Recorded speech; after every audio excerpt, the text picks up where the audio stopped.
Check, check, 1, 2, check, check, 1, 2.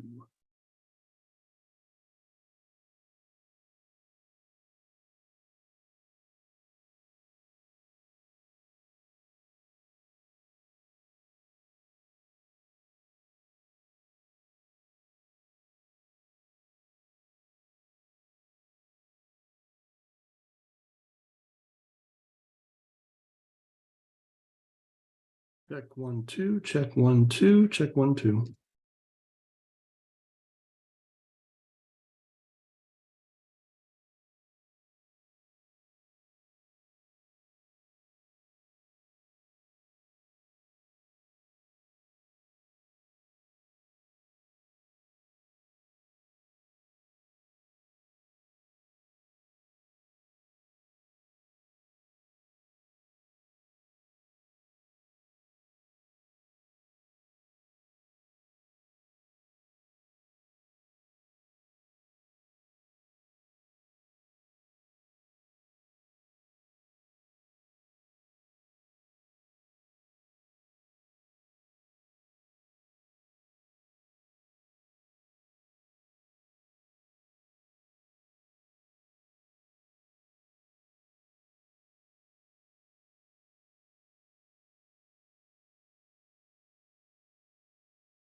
Can't hear me.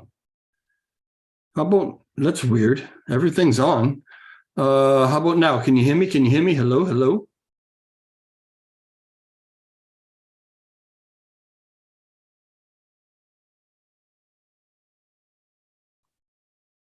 Can't hear me. Yeah, okay. All right. Had me scared there for a second. Okay. So while we wait for Rexy, let's chat a little bit. I know there's 16 people here. First off, please everybody hit the like button. Hey everybody that's here, and tweet this out, share it or whatever. And obviously everyone who's chatting is a subscriber because I've got it set to only subscribers can chat. So if you're listening and for whatever reason you figure you're trying to type in and you can't, it's because you're not subscribed. So you just have to be subscribed for a minute and then you can chat. If you want to unsubscribe later, that's fine. Okay. There's a lot of anticipation for this one. And I think that there is some expectation that I want to talk about. Anybody who's ever watched any of my videos knows I don't attack people. And I have no intention of doing that here. I think a lot of people are watching or tuning in, maybe, or are going to tune in, hoping that Trevor's going to be bashing Rexy over the head. That's not what I do. I want to talk to Rexy. I want to have a conversation with him. I have a few questions in mind, but honestly, I'm just going to let the conversation go where it goes a little bit. I don't want this adversarial kind of thing. I want to talk to him. I think that the community wants to hear what he has to say and even wants to hear what he doesn't have to say, right? Because what he can talk about or what he chooses to talk about or not talk about, it all really kind of speaks volumes, right? And as a community, you're going to have to decide for yourself what it is that you get from it, okay? But no, there's not going to be any gotcha moments. There's not going to be any attacking. There's not going to be any, proof of, this, that, and the other thing. It's all out there. You can watch a million other YouTube, well, not a million, but a couple other YouTube channels. You can go on Twitter, and there have been people who have been doing a lot of investigation, who have pulled up a lot of contract addresses and this, that, and the other. And we'll probably get into some of that. But,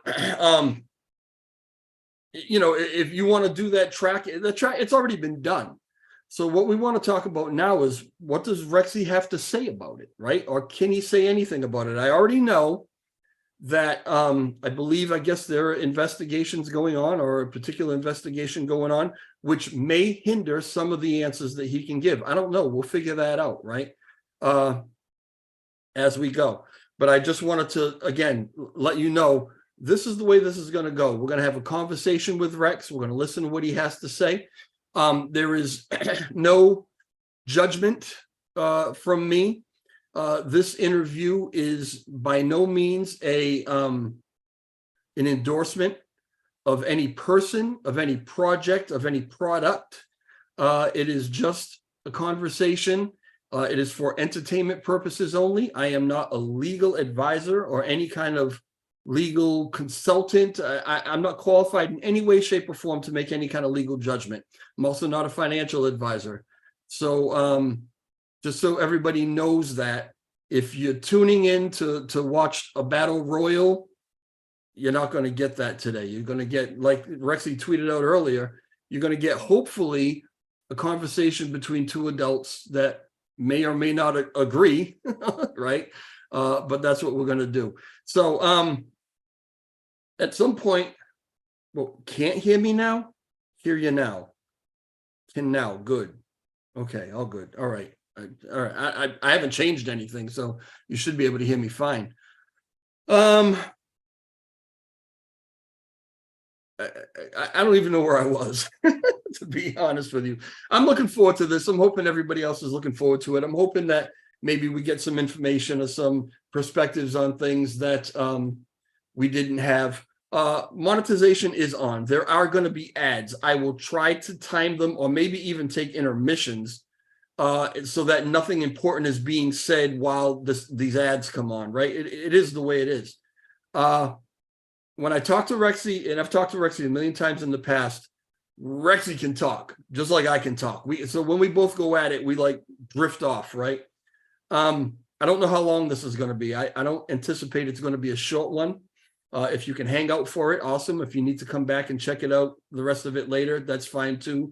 But as I said, if I need to take like intermissions here and there, or even, you know, as I'm rolling, you know, and in 20 minutes, a half an hour has gone by. If you guys want to remind me to take a little break so everybody can go pee. I'll play an ad and then we'll come back and we'll continue. All right. All right. So it is 12:01. And as soon as Rexy gets here, I will pop back on and we will get started. All right, y'all. Thanks for being here.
All right, I just got a message from Rexy that he is signing in now.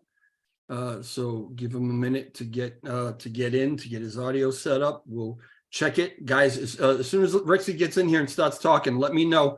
You know that there's a delay, but let me know as soon as you can that you can hear him and you can hear me and everything's okay.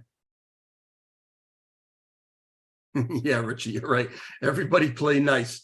But that's why, listen, there's Matt, there's Pete, there's Richie, there's Lulian. All you guys are my moderators. So yeah, keep everybody in line. You know, there's emotions in this. You know, people are feeling a certain way about it. I have no problem with it, just so everybody knows, right? I have no problem with anybody asking any question that they want to ask.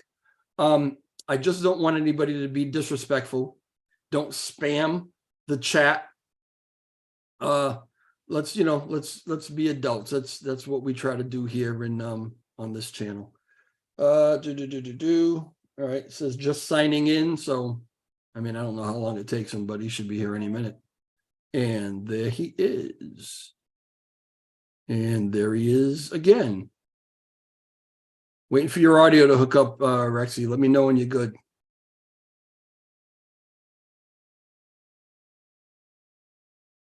And there's his ceiling lamp, his curtains.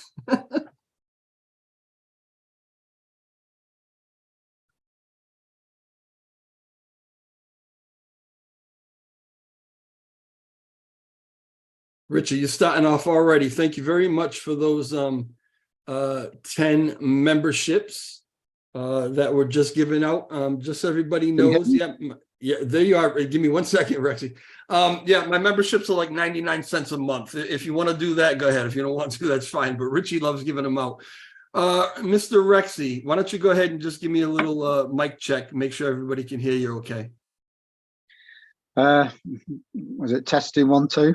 3, 4, whatever you want to do. I don't know.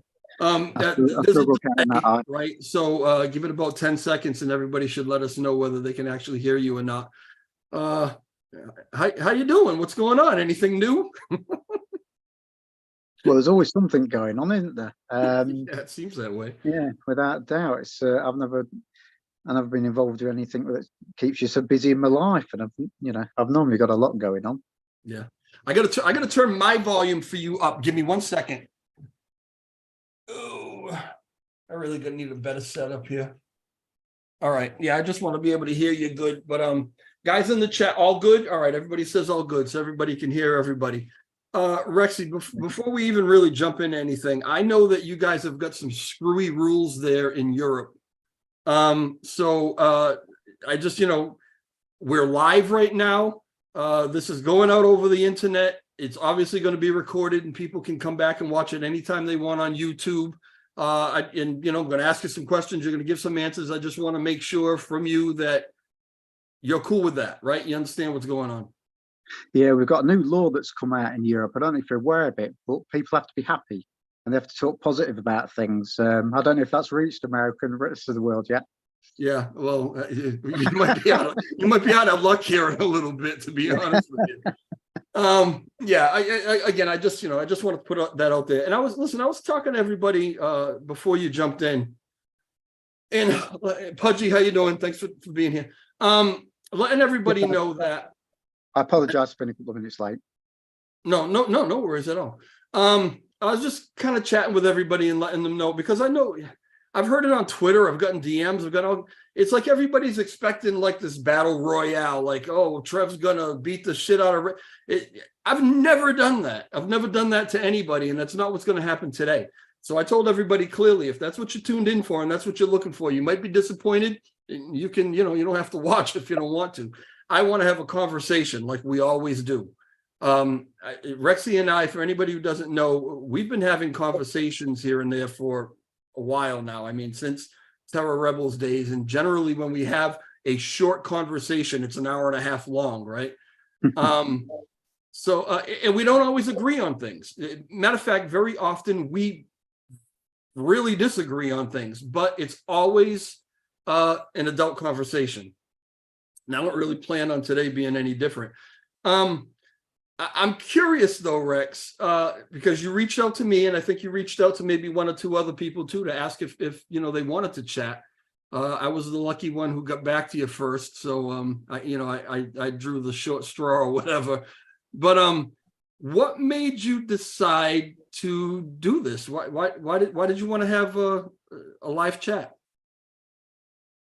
Well, I always like to have live chats, and I think good communication and talking to people, I think that's very beneficial for whatever you're in and whatever sector and whatever you deal with. And apart from that, just to get on with people. But I can fully understand how, particularly the events that's happened in the last couple of weeks, which I should imagine a lot of your listeners will be focusing on. There's been a massive amount of disinformation that's been passed around by, so-called influencers and people that have got others' attention.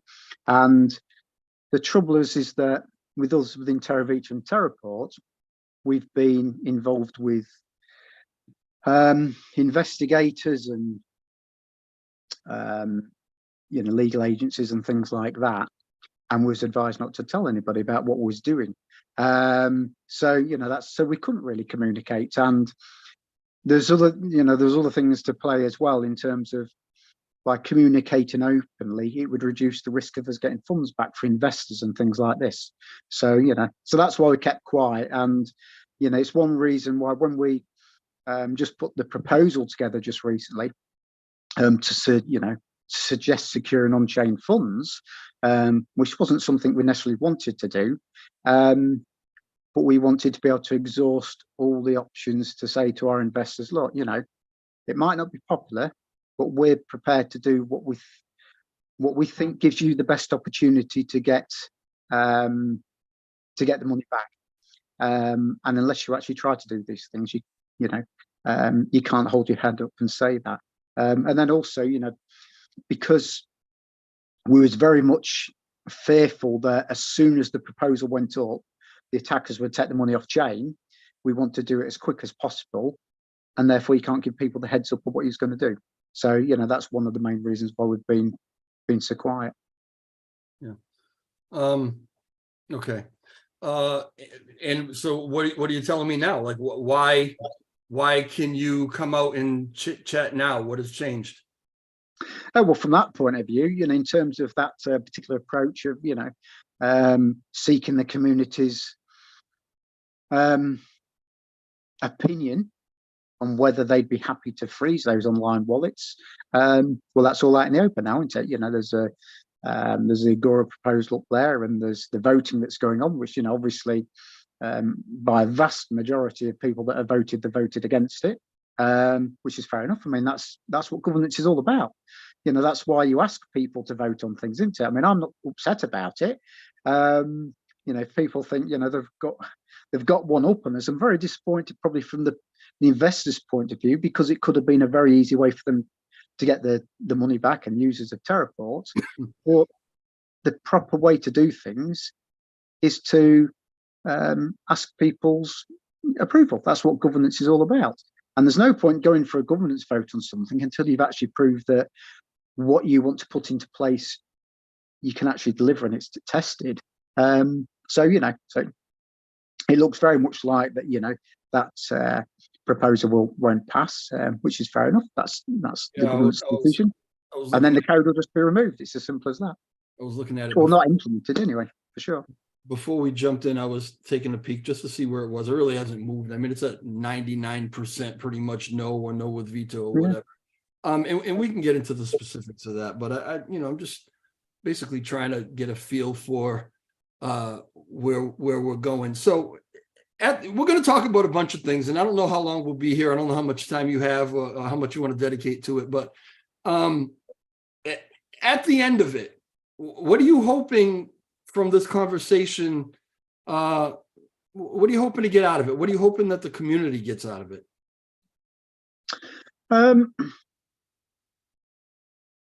Well, as we had a bit of a few kind of lines between us before this. Yesterday when we was kind of arranging the chat, and as I said there, feel free to ask me anything.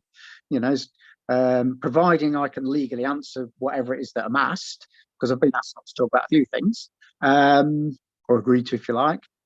I'm happy. You get an honest, open answer out of me. You always do. Not everybody necessarily has to agree with me, but then, if everybody agreed, we wouldn't need governance processes and things like this, where it'd just be somebody decide something and everybody would go along with it. So from my point of view, hopefully the community will get a better understanding of what happened, maybe understand why we couldn't communicate as much as what we wanted to do, never mind as much as what they maybe wanted to do. Maybe get some more reassurance in terms of where we're going as a team and what we've put into place and what our plans are. And then hopefully, as soon as possible, we can all get back to adding value to Lunar Classic and recovering the ecosystem. All right. There's a million different places that we can jump in, but I kind of want to jump in almost in the middle. And I say this might seem like I'm jumping in at the beginning, but there was stuff that happened before this. So I want to jump in here. It's been called a hack. It's been called a bunch of different things. I don't know what to call it at this point. So I've just been calling it the incident, right? When I want you to walk me through it. When the incident happened, when did you find out? How did you find out? What steps did you take? What did you do? What was on your mind while all this was going on? Okay, well, my profession is risk management. That's what I do in the real world, or I used to until I got into this crypto. And that's on an international basis. I help deliver management standards and audit at that kind of level for billion-dollar companies. So risk is something that I'm acutely aware of. And I always think about the possibilities that people maybe don't want to. So from my point of view, I'd got it into the back of my mind, that was I ever going to be was going to be rug pulls or what was going to happen? Would the chain collapse overnight? It's my job to think of the unthinkable, if you like, really. So actually, when this event happened, it's really interesting. There's a lot of, in many ways, serendipity with this. It just so happened just before the incident, as you term it, that we just announced that we was going to pay for the infrastructure for the chain. And I just kind of tweeted about that. And it's something that I've been working with all nodes since, I think it's September last year, before we knew what was going to happen in terms of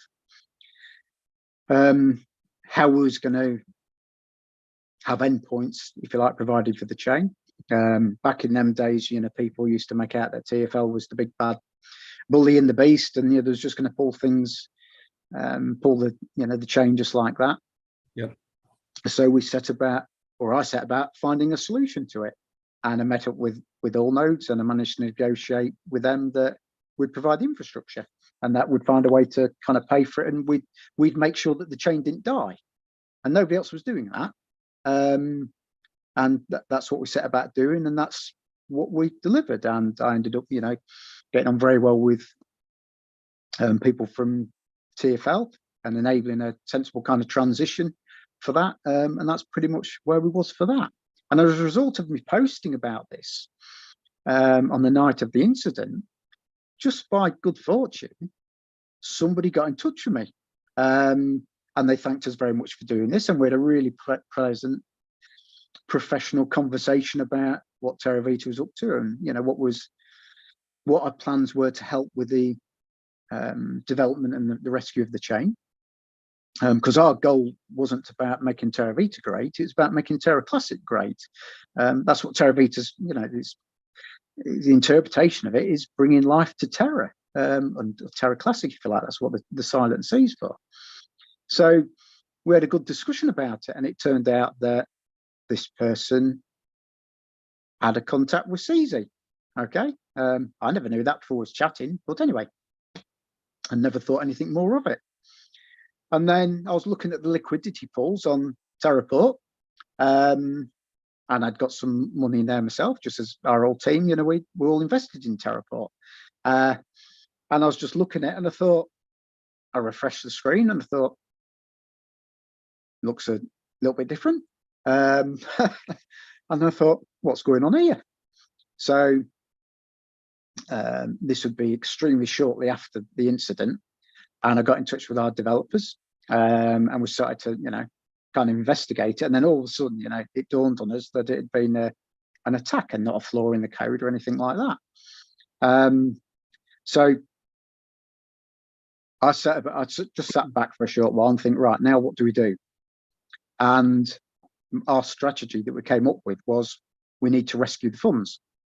And the way to rescue the funds is that if you allow the attackers to think that they've got the upper hand and let them put all the money into the sexes, then the sexes only allow you to release a certain amount of money at a go. So therefore, even if they release $20,000 or $50,000 at a go, you've got that opportunity to capture it all. So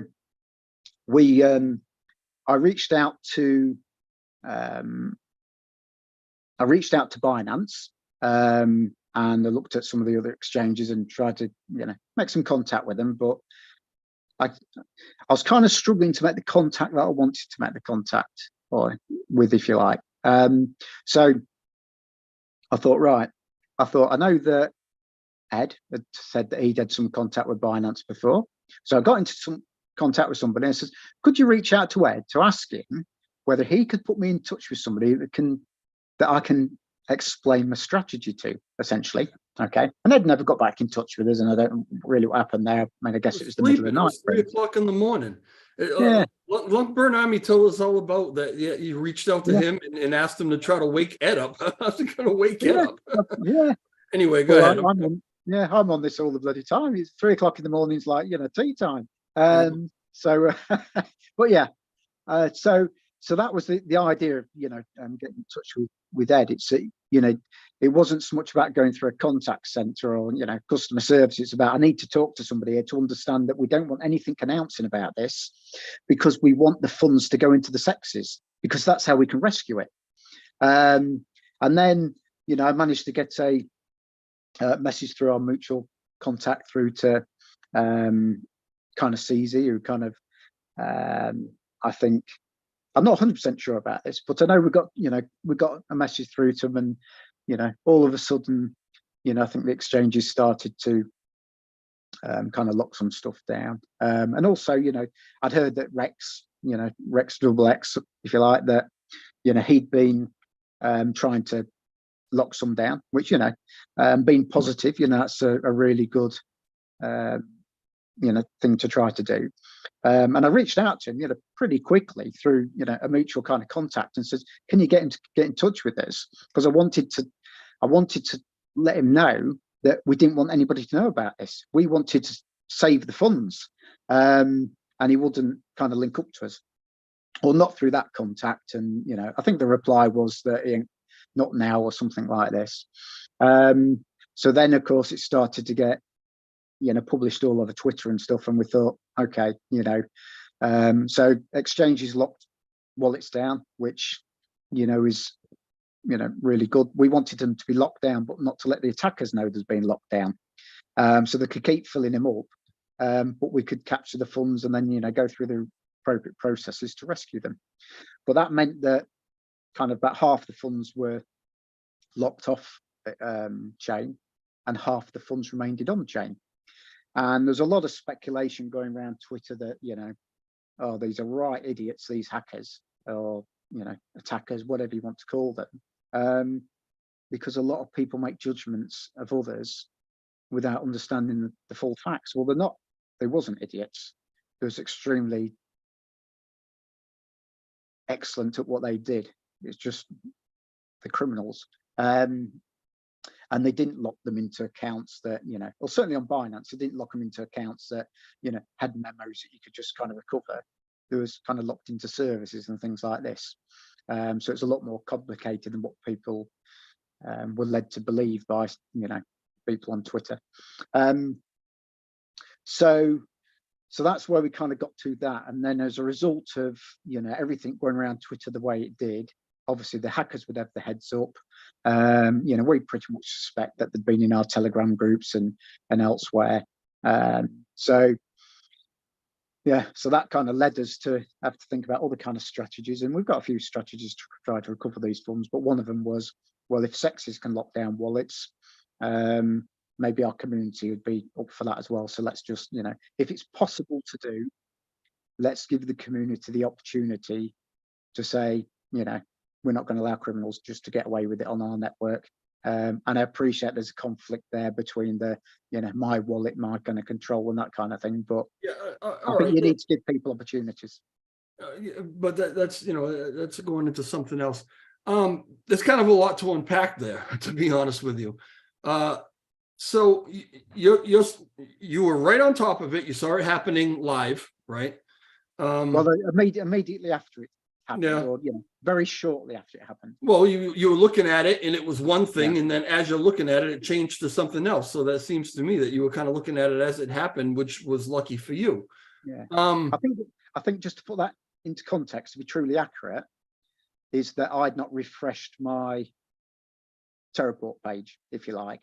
Okay. So therefore, when I refreshed it, I saw the big difference and I thought, crikey, but it could have happened, 10 minutes before, and half an hour, whatever it may have been. And then what you did was you reached out to your team, and I'm asking these questions generally because I don't know how this works, right? But I'm sure people in the chat right now are telling me how it works. But the best solution that you and the team could come up with on the fly was to let them take it, and if they put them in CEXs, then you could lock it down. There was nothing you could do to prevent, as it was happening, any of this from being taken out. When you say as it's happening, it happens in a flash. Okay. So it wasn't a case you think, well, I'll just shut the door. So when you refreshed and looked back at it, it was already all gone. Yeah. Okay. And then you get we started to get reports of people tracking wallets and stuff like this. And then as I spoke to the devs, we obviously kind of did all that. So, and there's a spreadsheet that's live that's shared with the exchanges now, where we're constantly tracking these things.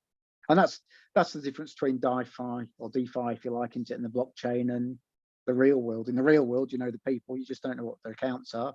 In the blockchain world, you know exactly what the accounts are and where the money is. You just don't know who it belongs to. So yeah. So to answer the question, unless there's a memo in there with a name, which apparently has kind of happened too. All right, so that kind of spells out, how it happened, what you kind of did. Rexy, who is on like, who did you reach out to? Who is it on your team that you would reach out to in this situation, and helped you come to these conclusions? Who's on your kind of leadership team, and what are their functions? Well, in terms of the Terraport, because Terra Vita's got a number of teams. Yeah, no, Okay. Terraport. Let's stick with Terraport. But in terms of Terraport, it was the developers within there. So, you know, all three of the developers I got in touch with. And do we know who these? I don't know who these developers are, because I you know, honestly, I haven't been following it. That do we know who these developers are, whether it's their pseudonym or whatever? Yeah, absolutely. I mean, it's in our white paper. It has been for Okay. months and months on end, Okay. which we published. So, you know, you got Cronte, Tony, is it, and Man 12C, you know, as what their tags are. And then you can chat with them in the Telegram groups. You know, they're very open, and they use Telegram because they speak Italian, and it's very good for translating language. I don't speak Italian. They don't speak English particularly well. So that's how we communicate. That's why we don't hear a lot of them on Discord and things like this, or you won't talk to them in the real world much because, you know, you got them language issues. All right. So you reached out to these guys. These are the guys that helped you to see what was going on. What kind of do they have admin access? These three guys, who has the access to actually go in and look at the actual code, or maybe even edit the code, change the code? Is it all three of these guys? No, there's only to manage risk, there's very few access. So I don't have access to it. I'm not a developer. Right. What's the point of me having access to it? You know, yeah. It's just an extra person to introduce risk in it. I could get hacked. Somebody could pretend to be me. Okay. So what's the point? And I'm not going to do anything with it. It's like with the, you know, the L1 GitHub. You know, our team operates that. We just, in terms of keeping it stable, but I don't go in it. I have no need to go in it. You know, just because you help operate something doesn't mean you need access to everything. And from a organizational perspective, I don't micromanage people. I try to enable people to be the best that they can be, and to remove barriers and things like that. So, you know, that's, so in terms of the people that needed access to it to operate it and develop it, they're the ones that had access to it. So from our point of view, we had our main smart contract developer, if you like. And then I think there was one other person, and then there's some other developers that was contracted that helped kind of contribute to the development of it. All right, so your three main developers who are on the white page, they've got access to the code. No, I didn't say that. Okay, I said, yeah. The head smart contract engineer had access to it, okay. And the others, you know, didn't, because they didn't need access to that. So the head smart contract engineer, and then there's a contractor that had access to it, and then the other contractors didn't have access to it, is my understanding. So the head smart contract engineer, one of the contractors does, and the other ones don't. Do we know? Well, I know that you know, but is it public who these people are who actually have this this access? Well, I've just kind of said who's in the team. So it's one of those. I mean, I'm not going to dox people because we're in this environment where. Well, I'm not asking you to dox anybody. I'm asking if they're already doxed. No. I don't know. So I mean, I know who they are. Yeah. You know, obviously. But yeah. So, but they're not the people that's conducted this crime. I mean, let's, you know. You know, yeah. You know, one of the things I said earlier before you got here is I'm not a legal expert, but neither are you. And I know that there's investigations that are going on, and you know, I'm not, you know, I don't know how, you know, you can say whatever you, and I understand, I get it, right? But just because you say that they're not the ones doesn't mean that, you know, I mean, we'll find out when the investigation is all done, right? I can't say that, well, if Rexy said it, it's true. I can't say if Rexy said it, it's not true. You know, people are going to continue to try to figure it out. And so I'm just asking if that information was out there or not out there. That's fine. Some people have suggested and tried to put together that it was this Lunk Italia. I guess because of all the Italian that's going on, and some of the people that are in different groups and admins or whatever have been kind of linked to this Lunk Italia. Well, I mean, as you rightfully say, you're not a lawyer. Yeah, I'm not a lawyer. I'm a reasonably good with the law in terms of what my profession is, but that's not the type of law that this kind of sort of covers.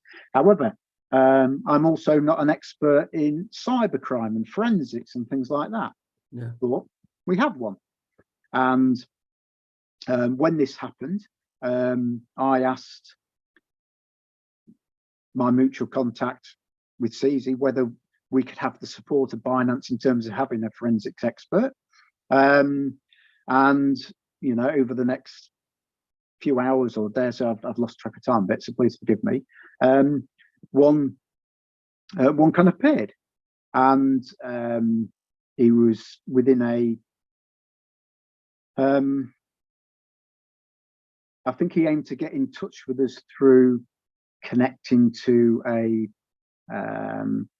think it was a group on Twitter, and it so happened that that Vegas and Vegas Morpheus and Rex, they got this guy and a couple of others in this particular Telegram group, and I was getting these kind of messages saying, "Oh, this guy wants to talk to you," and I thought, "Oh, right, yeah, okay, just somebody else wants to get in and they act, why don't they come to me direct?" And in the end, I thought, well, okay, let's give him a bit of time. And once I'd kind of, evaluated this guy and I got him confirmed through Binance, he's the forensic expert that I deal with, and you call this guy Symbiotic. That's a TG tag, and he's a top-level forensic expert from Binance who coordinates with the intelligence agencies and crime agencies around the world, and they've been coordinating this investigation. Okay. So if anybody's placed or best placed to decide who's done this guy is, and we've fully cooperated with him. And within a very short period of time, he said, "Well, I know who it is. Can't tell you who it is, and you can't tell anybody that I know who it is. And you're never going to catch them. They'll never come to justice. They'll never bargain with you. But by liaising with the sexes, we could get some of the funds back." All right. Again, a lot to unpack. So let me back up for a second. And you were talking about how, and I know this to be true. You're not a coder. As a matter of fact, you told me one time the whole story about how you even got into crypto, with your son and all those things, right? So I know that that's not your expertise, and I understand what you're saying about, well, what do I even need access to it for? What am I going to do? I can't read it. I can't whatever. But as the lead of this project, don't you feel on some level that you need to kind of keep like, you can't just turn it over to these guys and say, well, they know what they're doing and I don't want to micromanage them. You have to on some level know what they're doing, or maybe even approve what they're doing, don't you? Well, we operate as a team where people within the team will say, "Well, you're the leader." Okay, I'm the plumber. I unblock blockages and I enable the free flow of information and energy, if you like, within the team, so we can all be the best we can be. Okay, so that's how I look at it. If people want to call me leader, that's up to them. Okay. Now, in terms of enabling people to be the best they can be, yes, you ask questions. You have a reasonable amount of diligence, if you like, in terms of inquiring whether things are on track, and you know, to give yourself some kind of level of confidence, if you like. But I don't micromanage people. We've got an immense amount on, and just like, you know, if you, by the way, I'm not drawing an analogy here between me and Elon Musk or anything like that. Please don't think that. But he's got him, you know, he runs Tesla, SpaceX, God knows what else, Twitter for a start. You think he micromanages every, you know, if like senior manager or department within there? Of course he doesn't. He looks at it with a very broad brush. Okay. And anybody that runs any kind of team or any kind of real world business, that's what you do. Just like what CZ does with finance. He doesn't know everything that's going on. He has an overview of what's going on, and he sets probably the objectives and goals. And then that's how it works. So people that turn around and expect you to be able to micromanage everything and know everything that's going on, in my opinion, they've probably not been involved with many big organizations. I mean, the last organization I was involved with, I had 1,000 staff. I think go and micromanage every time, you know, the works on the road works or anything like that, or they put the traffic lights up or anything like this. You know, there's team leaders and there's managers and there's processes and stuff to enable that to work successfully. There's a big difference between micromanaging and responsibility. You know what I do for a living, and I definitely have people under me who are, you know, I'm responsible for. And I can tell you that, I mean, you're saying that it works one way, but I don't think that it works that way. I don't know exactly. I don't know every field. Maybe it does work that way in some fields. It doesn't work that way in every field. I can tell you that when I've got, if I'm contracting a job and I've got subcontractors under me, a plumber, like you say, or an excavator or an electrician or whatever the deal is, and we build a structure, and then people get into that structure and all of a sudden the toilet's blowing up, right? The buck stops at one place. It stops with me because I was the contractor. Those guys sub under me, right? And even though I'm not a plumber, I can't go in there and tell them to use Teflon tape or whatever, you know what I mean? That's not my job. I trust that they're going to do what they're going to do. But if they don't do what they were supposed to do, that comes back on me. That's my responsibility. And you don't feel that way? I didn't say that. You're saying something completely different now. You asked me how I managed it. All right. And in terms of, you know, typically when you look at management, you've got authority, accountability, responsibility. You've got all these things that mean slightly different things. And in terms of you, where you've got a clear contract and a particular team, and somebody member within that team's maybe made a mistake, or maybe somebody's, you know, caused an issue, just done something. Maybe you've got some materials that have turned up that are substandard, whatever it may be. Yes, you can turn around and think, you know, I feel kind of responsible for what's kind of happened here, and I'll try to do my best to turn it around. It doesn't mean you are responsible for it. You feel responsible for it. You know, like I say, it could be a supplier that's maybe got dodgy materials, and the thing that they've created that the supply to you is wrong. That's not your responsibility, but trying to put the job right. It might not be my fault, but it is my responsibility as the lead on that project. So that's, you know, maybe a difference of perspective. No, not my fault. Again, I'm not the one who went in there and sweat all the pipes, but still, these people work under me. I am responsible for their work. So I don't know that I am saying something different than you are. I just think that we're looking at it a little differently, which is fine. You know, that's makes the world. I mean, I guess it depends where you kind of. I'd maybe answer it slightly different in a slightly different question or something. I've maybe just interpreted it a bit wrong, but you know. Yeah. All right. So obviously there have been, you know, this guy that you're talking about, that's awesome. That, you know, he can do that kind of work. One time you and I had a conversation on, you know, through text or whatever, and you were telling me basically that, you know, you fully intended to do some investigation, kind of internal investigation, and once you found out whatever you found out, somebody was going to catch hell for it, right? Beautiful. Absolutely. But I suggested, well, maybe doing an internal investigation isn't really going to satiate everybody. And you told me that there were actually 4 investigations going on. Who currently right now is officially investigating this? Are there legal entities that are investigating?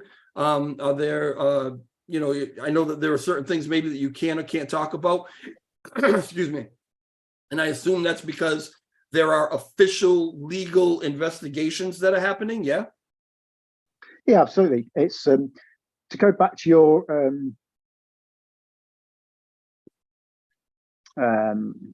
scenario that you painted in terms of, you know, you got your construction job that's not gone quite to plan. Before you maybe report an incident, you'd do a real immediate triage of an investigation, because otherwise you won't know what to report, because you won't know what had happened. And that real top level investigation is still an investigation. So you would want to find, well, what's the consequences of this incident? And have I got a rough idea of who's involved and so on, so I can actually add something to report? Okay, so that's one level of an investigation. And that type of investigation, the triage type, it goes on pretty much all the time. And we all do this ourselves on a continual basis. Okay, so that's a level of investigation. It was reported to the Rexyz, so they're all investigating this. Okay, the community's investigating this, as you know. I mean, crikey, you know, we've got an army there. Doing pretty good, I gotta be honest. You know, well, go ahead. And then we've got, certainly in the UK, there's the police, there's the National Fraud Investigation Branch, or Bureau, sorry. There's, you know, Binance and their coordinator that I've just told you about, that's investigating this with, how can I call it, agencies around the world who I don't even know, because I'm not allowed to know, because the attackers are so organized in what they do, that we can't let, they can't even tell me what they're doing, because it would help, it would jeopardize, I guess, further investigations and the chance of maybe catching these people. So there's lots of investigation. Yes, I did say 4 when I messaged you. In my mind there was 4 at that time. I can't remember what the 4 was, but I can remember adding it up in mind. I think, yeah, there's 4. I was in the middle of organising a lot of things and trying to sort things out, and yeah, so 4 was the answer. But I don't know how many I've just kind of alluded to there, but you know, there's probably dozens that are going on. But there's and I'm investigations going on that I don't even know about. I'm assuming some of these, like the ones that are happening there in the UK or whatever, the police that are getting involved, I would imagine they've already been in contact with you directly. Well, I got in contact with them. That's how they know about it, and they're just not interested, to be honest with you, which I find terrible. You know, so I'm kind of chasing them all. Yeah, I've reported it. I mean, it took me a day to report it in the UK. I reported it to one branch for a start, and they said it's nothing to do with us because it sounds more like money laundering. And then I reported it to another one, and they said, well, we'll get back to you. And then it says, no, it's nothing to do with us. It's to do with something else. You need to talk to these others. And then I reported it to them, and you know, it's not easy. So I mean, even reporting to Binance, it took me best part of 2 hours going through their proper approach. And I'm not being critical of anybody here. I'm just saying it how it was.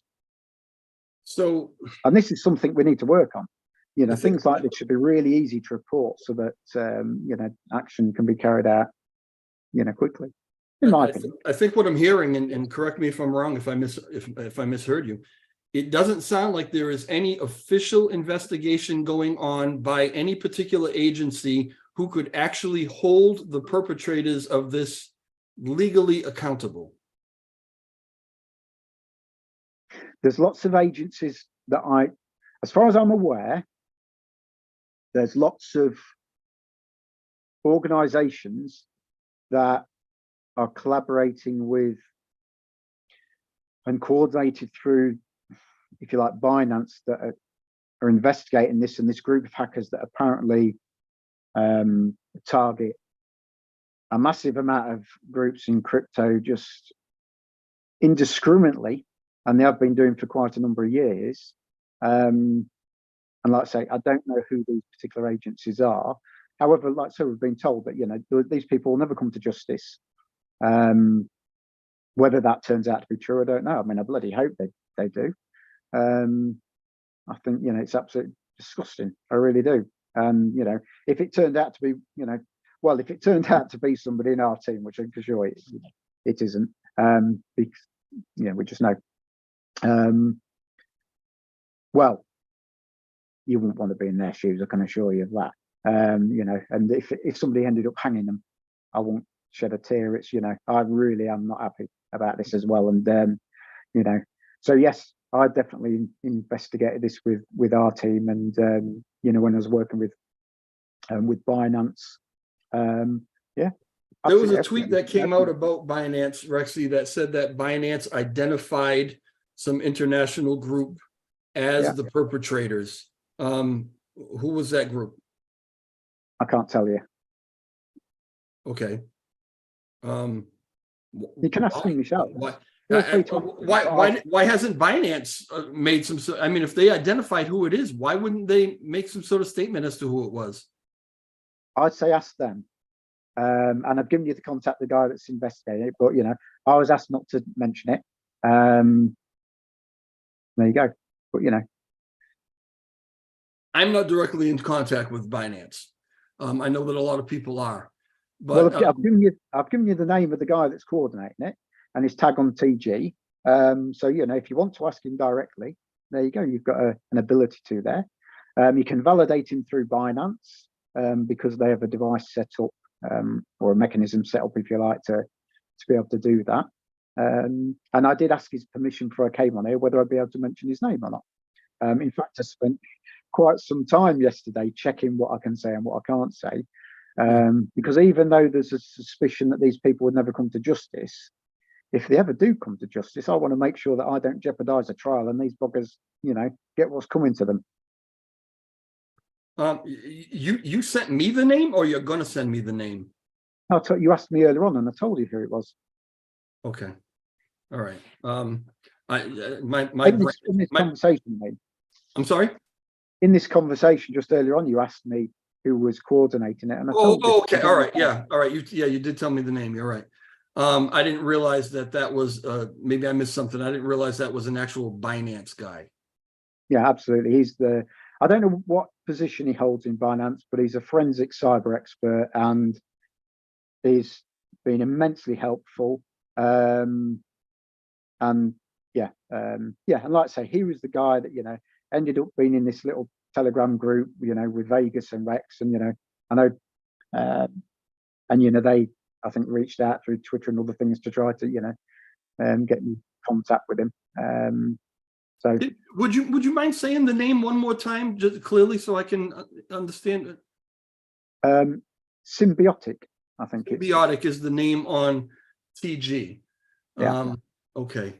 All right. I can tell you that I have people with direct connections to Binance that are in my chat right now. And hopefully they know who this person is, and we can figure that out. Binance is a really big organization, and I suspect that they themselves would say we can't tell you who it is, but they know who it is, and they know it's an organization. And there's I understand the reasons why they wouldn't be able to say who it is, but I can't really say much more than that. All right. Yeah, but anyway, the thing is, it could be Peter Pan. If you can't catch him, there's not a lot you can do about it. But you know, I hope they do. I really hope they do. All right. Yeah. Rexy, I'm gonna take we've been chatting for about an hour now. I'm gonna take just a 1 minute intermission, just so I don't like to, you know, these ads come in and I keep holding them back because I don't want an ad to play while we're saying something important. So I'm just gonna let this one roll. It's probably a couple of seconds long, and then give people a chance to go pee or whatever, and then I want to continue right along with what we were talking. I mean, not like we have to stop talking now, but I'm just saying, don't say anything important for like 30 seconds. Hold on 1 second. All right, so let me just play that. Yeah, I would imagine that, yeah, you did check into what can be said and what can't be said. I mean, you know, that makes sense. I get it. not everybody wants to have their name out there and everything as far as, you know, whether they're, what part of this they're involved in or not involved in. So I understand that. I just also understand that, you know, the community, from their perspective, it's like, oh, everything's secret, you know, and they want answers. And I don't think it's unreasonable for them to want answers, actual answers to No, absolutely.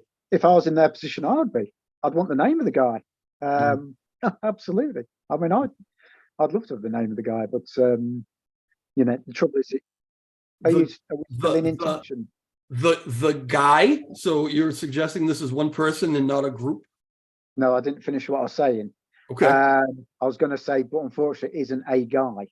Okay. It's a, you know, it's a big group. Apparently, I had personally never heard this name because, as far as cyber crimes, it's not really my forte. But I did see the name Lazarus thrown out there as you know, someone who kind of fits the bill of what has been described as this particular group. And you know, I have no idea. I'm just saying that that's a name that I heard thrown out there. Have you seen that name thrown out there as well? I've seen that name thrown out there. Yeah. Yeah. Okay. All right. So I mean, in the early days, so as part of my real life role, you know, I investigate all sorts of stuff, you know, from from explosions to deaths to whatever. So, you know, that is part of my kind of skill set, if you like. And when you do that, you question everything. You know, you don't build a hypothesis until you've gathered evidence. And then from the evidence, you build hypotheses. Okay. Most people in our community do it the other way around. They work out what they think's the answer, and then they try to find the evidence to fit the hypothesis. So therefore, what that does, it creates a bias, which means that you tend to look for the evidence that fits your story, which means that you discount other things and other evidence which could lead you to another conclusion. I'm not saying everybody does that, but a lot of people tend to, and certainly with people that haven't got experience of deep investigations, it's, you know, it's a common thing that's done. Now, when we first looked into this, you know, we thought lots of things. We thought, oh, very convenient, isn't it, that some people all of a sudden seem to, right at the get-go, seem to be right on top of this. It's nearly as if they predicted this incident was going to happen and they knew it ahead. I mean, you know, if you look at, is it Oxy, something like that? Just a couple of hours before the incident, he put on Twitter, liquidity pool's nearly there, or words to that effect. And you think, that's strange, isn't it? And so there's lots of things and lots of considerations to what we had. And, you know, people seeming to be up and available all of a sudden to be able to act and make the most out of this. So, you know, we've in our minds thought, is this people in the community that's done this? And to be honest, we don't know. It could be that we've got people in the community that are part of this massive development group that are under different aliases. We just don't know. I mean, I'm not going to say it's any particular individuals or not, because I just do not know. I just know that I've been told that somebody with the skill set to make the best possible decision in terms of who they think it is, has told us it's this international hacker group. Can I play a little video clip for you? Probably about 15-20 seconds of a video clip, because then I want to ask you a question about it. Is that all right with you? I guess so. All right, hold on. Let me see if I can pull this up. I just got to figure out how to do it. Hold on a second. Do that. Well, yeah, this is this is the vote right now. This is where the vote is. Yeah, all right. So last time I checked it hadn't even reached quorum yet, but I guess we're there. So okay, I think so I'm struggling to see that. I'm struggling to see the screen. That's our proposal, isn't it, for the What are you looking at it on? Are you on your phone? yes. You got to get a damn computer. No wonder your picture is so small. All right. Yeah, that's the proposal. Right now it's 60.68% no with veto, 38.67 no. It has passed the threshold, and I mean, it's got 3 days left, but I think we can clearly see that this doesn't really stand much of a chance. And I do want to talk about that in a little while, but I wanted to ask you about this first. And this is Aesop's, and you know that he's been doing, you mentioned that the community's been doing a bunch of investigation. He's put out 1 million videos, and honestly, most of them go right over my head. But there was one particular little piece of this one here that caught my attention, and I wanted to ask you about it. So give me a second. Hopefully everybody can hear this. I'm just going to play about 15, 20 seconds of this. As if that wasn't enough that I have to show you guys, so buckle up. This is going to be kind of a doozy. Rexy's put this post in the Discord, which kind of upset me. He said the code was not what caused the crime. You might have seen some tweets from Rex and others like this that looks really confusing, to be honest. I didn't understand what the heck was going on here, because they were claiming that their wallets that ended up draining the liquidity pool were actually hard-coded. And I didn't understand what that meant, but luckily they walked me through how to do it. I'm going to walk you guys through too. That way, if Rexyz or anyone else from Terra, Vita, or Terraport is saying that the wallets were not hard-coded and the code was not the fault, you guys know that they are lying to you. Just straight up, they are lying to you. And so what we can do here is we can go to the transaction where one of the liquidity pools ended up being drawn or withdrawn. You guys can see that transaction right here. 5 million USDC was taken from this wallet. Now, if you click on that, what it actually pulls up is a smart contract. And you can see that smart contract has a code ID. This one was 7095, and all the smart contracts have this code ID. Now, if you paste that into this link, you're going to get this mess. Now, this link is, you guys can see at the top here, but this whole mess is something that we're going to decode here. lcd.terrarebels.net. I know it's Terra Rebels, but let's go with it here for a second. You can see codes, and this one, in this case scenario, I have 7023, but I end up checking the actual one. I'm going to show you that here in a second.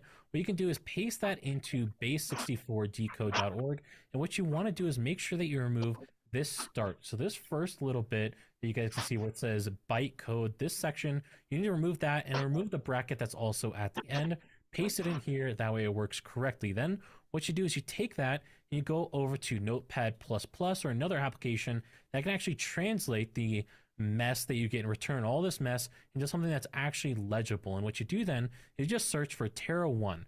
And what happens, this pulls up different addresses, which we can see behind me. You guys can see a couple different addresses here. First, we have this one that goes right up to there. And then we have a different address that goes down to here. And then a third address that goes right here. Now, if we actually cross-check this with the list of wallets that actually stole the funds, for example, that first one that we looked at, you can see that this ended up going into this wallet that ends in 8DQ2. If we go back over to this, we can actually find the 8DQ wallet. And you can see that wallet right here. And so this is in the code. There's not really a way to deny this. You guys can get this code, you can download it, you can follow. All right. I lied. It was a lot longer than 15 seconds. I mean, kind of the code is the code. The blockchain is the blockchain.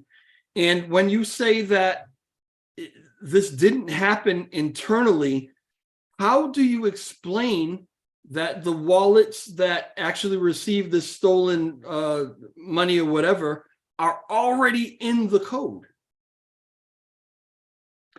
Okay. Yeah, Aesop's, I don't think he's ever posted a positive video about anything we've ever done. But is this positive or negative though, Rexy? I don't want to. But anyway, I understand from your perspective, it probably comes off as very negative because it's not convenient. But he's not plugging these numbers in. He's not making this shit up. He's showing us what is actually there. So, okay. Go ahead. Well, I think right, as you said earlier on, you're not an expert developer in this. No, I'm not. And I'm not an expert developer in this. Neither is Aesop's. And Aesop's in, and most of the people that are coming up with all this ideas and hypotheses, they aren't, because they don't know the true story, okay, about what's gone on. The guys that are investigating it, they are world-class international, well, obviously international is world-class experts in this, and they are extremely certain, 100% certain what's gone on, and they don't see this as an issue. Okay, so if they're happy with that, and I'm sure they would let us know, they would do that. However, because I'm always extremely skeptical about stuff, yes, I've looked into this and I've asked questions. And one of the reasons why we're doing a full CERTIC audit is I want the experts, some other experts to look at this. So this is another investigation that's going on, which I didn't say earlier on. So we're paying $68,000. Half a dozen. Yeah. Yeah. So we're paying $68,000 to get this code looked at to see if there is anything in this. And, you know, and they're the experts. Okay. And then also on top of that, and you got to bear in mind, there's various projects going on in Terra Classic, and there's people offering infrastructure and all sorts. How many of them have actually got any audits? But we're doing this anyway. But also we're going a step further. We're having our team audited through CERTIC as well. And we're not going through the normal CERTIC audit that they have for KYC. We're doing what they call an institutional one, which means going even step further. So as part of that, and I was discussing this with the CERTIC team last night, you know, we want to, you know, look at every single element. And also I was negotiating with the CERTIC team about whether we could get things like the L1 team done, and whether we could have some kind of agreement. So anybody that launches on Terraport in the future, that any project team will have CERTIC, a CERTIC KYC institutional check done, so that we can give users of Terraport some assurance that the teams that are operating it are, you know, above board, and they, you know, and they're genuine.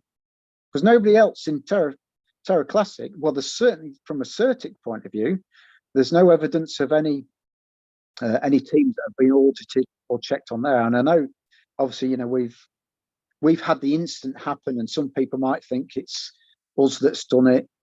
Others might believe what the investigators are saying. You know, people make their own mind up, and that's entirely up to them.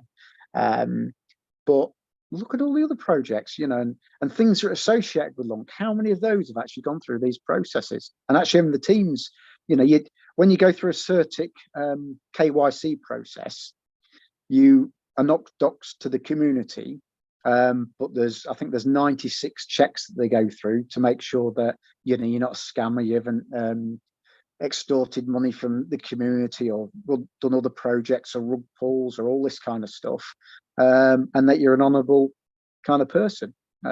So we're going through that. I think that's an extra $6,000 that we're paying for that. And you know, we just think that's the kind of the right thing to do. I mean, on top of that, I mean, I'm reasonably good at reading people's body language, and you know, reading between the lines. Okay, and I know that when I got in touch with our devs to let them know what was happening with this incident, you know, I was very concerned for the next few days. You know, I was on, let's call it suicide patrol. You know, I was doing welfare checks. I'm doing welfare checks still on the team members because of what's happened, and for the community to crucify them saying, "Oh, you've robbed this from yourselves." Yeah, but those devs, you told us earlier, those devs that you reached out to when this happened, they're not the ones that programmed this. And you also said that when it was programmed, you didn't micromanage because you don't understand how any of that coding stuff goes, and neither do I, and you know, whatever. When you ask the question of the people, let me answer that a bit more clearly. Sure, go ahead. That's not quite what I said. Okay. You asked me how many, if I remember correctly, who's got access to the code, and I said that one of our team, the head smart contract engineer, had access to it, and then another contractor, and there's other contractors, if you like. Now, you don't need access to the GitHub to maybe do other changes to the software, if you like. So, for instance, if you've got graphic designers, they don't need access to the GitHub. They just come up with the graphics, and you know, it's kind of spliced together like that. So we kept it to a very minimal amount of people to reduce the risks. Okay. I mean, I don't know how that, I'm missing something, I guess. I'm not sure how that clarification really makes a difference to the point. So when you asked when you asked the investigators that you asked about those wallets, I mean, did you ask them how did these wallets get in our code? Like what question? Like, I'm not sure. What question did you actually ask them? I asked them what was the attack vector. How did people manage to do this? Okay. And they didn't say anything. They didn't feel that those wallets that were already in the code that received these funds that were stolen, they didn't feel that that was a problem. They didn't say to me that was a problem, but that doesn't mean they don't think that's a problem or not. I've just, you know, Rexy, I'm not a coder and you're not a coder, but I mean, we both have a little bit of common sense. If if you can clearly show that the wallet addresses that received these funds were in the code, how do you obfuscate from? I mean, isn't that like really obvious that obviously this was something that whoever coded this needs to answer for? Right.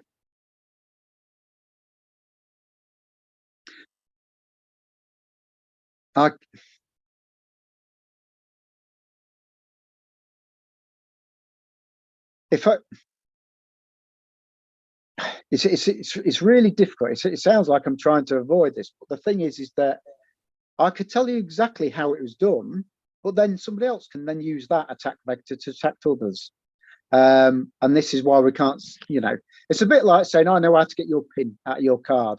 And then I can turn around and say to them, you know, oh, this is how you do it. And then people can go and attack lots of other people like that. And it's about being responsible for what you're talking about. Okay. So to answer your question in terms of what I ask the investigators, because I'm mindful that there's certain things that they can't tell me, is I wanted to know who's done this, how they could do it, and how we could make sure it couldn't be done again. And that's the information. All right, well then is this fair? Don't tell me how it was done, but tell me what was done. Because I feel like you're suggesting, but you maybe can't come out and say that maybe that code wasn't there from the beginning. And if there's a way that somebody was able to do that, I don't need to know how that was, because I'm not going to understand it anyway. Yeah. But is that what you're, are you suggesting that somebody put that code in there after the fact? Yes, it's that type of thing. Okay. So the contracts that are on the blockchain aren't the Terraport contracts. So the Terraport contracts, because we had another investigation, we had the code tested after the event. And this is all part of the investigation, and the people that looked into this, I'm not going to mention the names because they'll just get probably hassle for this, but they're respected people within our community. They absolutely understand smart contracts to a massive degree, although they'll not say that they're experts in this because they're very humble.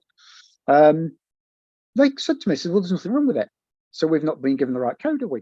Because that's not what's on the blockchain. And I thought, what's going on here? And then, you know, all these things kind of start to come together and you think, okay, so part of the incident or the hack is that managed to replace the code that was on the blockchain. You're on your phone, so I don't know that you're actually watching the stream or watching the chat. But it's going a little crazy right now, saying that what you're suggesting is not even possible, that you can't come in and change. The contract is compiled and then uploaded to the blockchain. So the contract is ready before uploading. I am literally working on CW20 contracts on the other side right now. What is he even talking about? That people are suggesting it's absolutely not possible to do what you're saying. Now, maybe they're not good enough hackers, right? But you know, you've got to also know that we do have a lot of blockchain sleuths out there, right? And they are going to look into what you're saying, if that's Absolutely. possible at all, how it might have happened, whether this was coded in at the beginning or not. I think that's something they're going to be able to figure out. So that's the only answer that we have right now. Yeah, so they're more welcome to look at it. We've got nothing to hide. And like I say, Certic's looking into it. Like I say, we're paying, paid $68,000 for them to look at it. And they'll be as thorough as what they can. But you've got to remember, just because you've got an audit doesn't mean that you can't have, as you call it, an incident or a hack. There's one just the other day, wasn't there, where there's millions that were stolen, and it turns out they've got a Certic audit. From our point of view, and we're awaiting the results of the Certic audit, so I'm not going to say for 100% sure, and our devs wouldn't say for 100% sure, but as far as we're aware, we couldn't find, and nobody that we've worked with has been able to find problems with the smart contracts that was intended to be uploaded, which was initially uploaded. Okay, and so we'll find out what Certic says to that.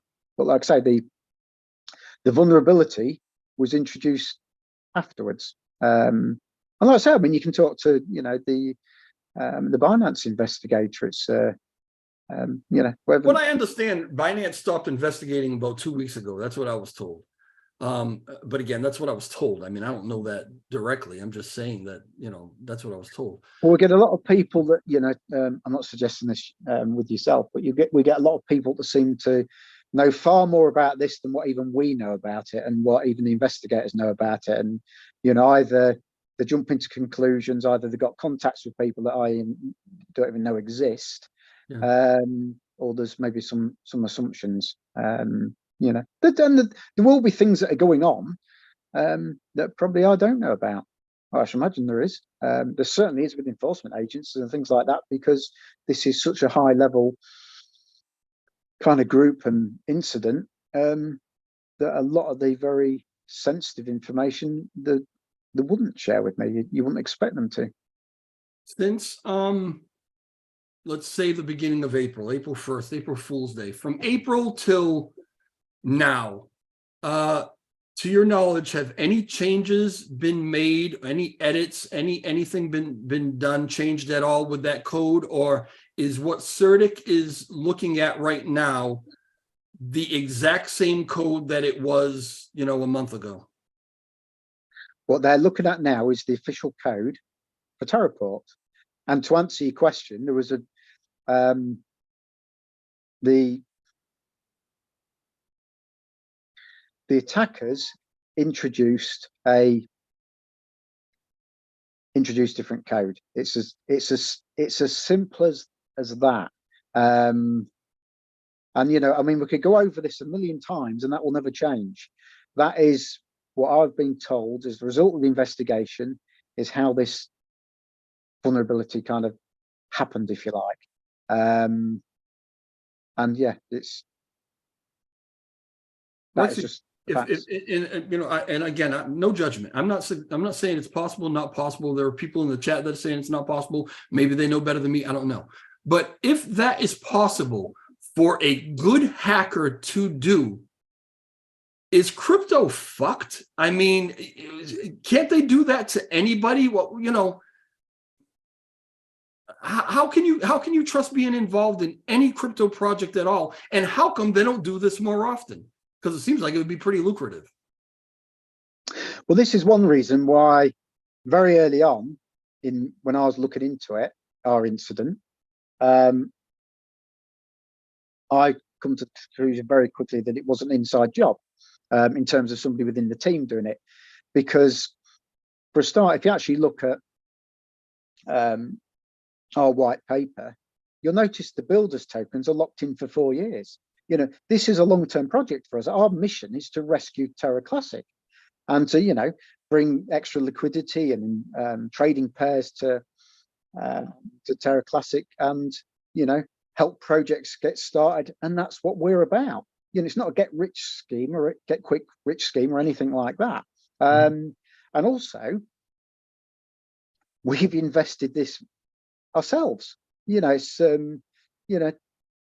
I've invested in it. we all invested in it as a team. You know, we very early on, we got a lot of criticism because people said, well, there's not many builders tokens, is there? You're not doing enough for yourself. In fact, we had people say, well, that's not viable because you're not giving yourself enough tokens. We invested in it. We bought tokens like anybody else did. Yes, there's some builders tokens there. I think there's 20 million. And they're vested, I think, is it for 4 years, something like that. But, you know, that's, you know,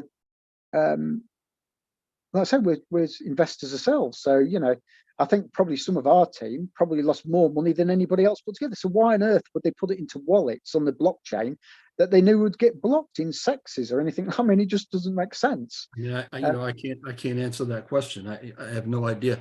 Is it anywhere in your mind as a possibility at all?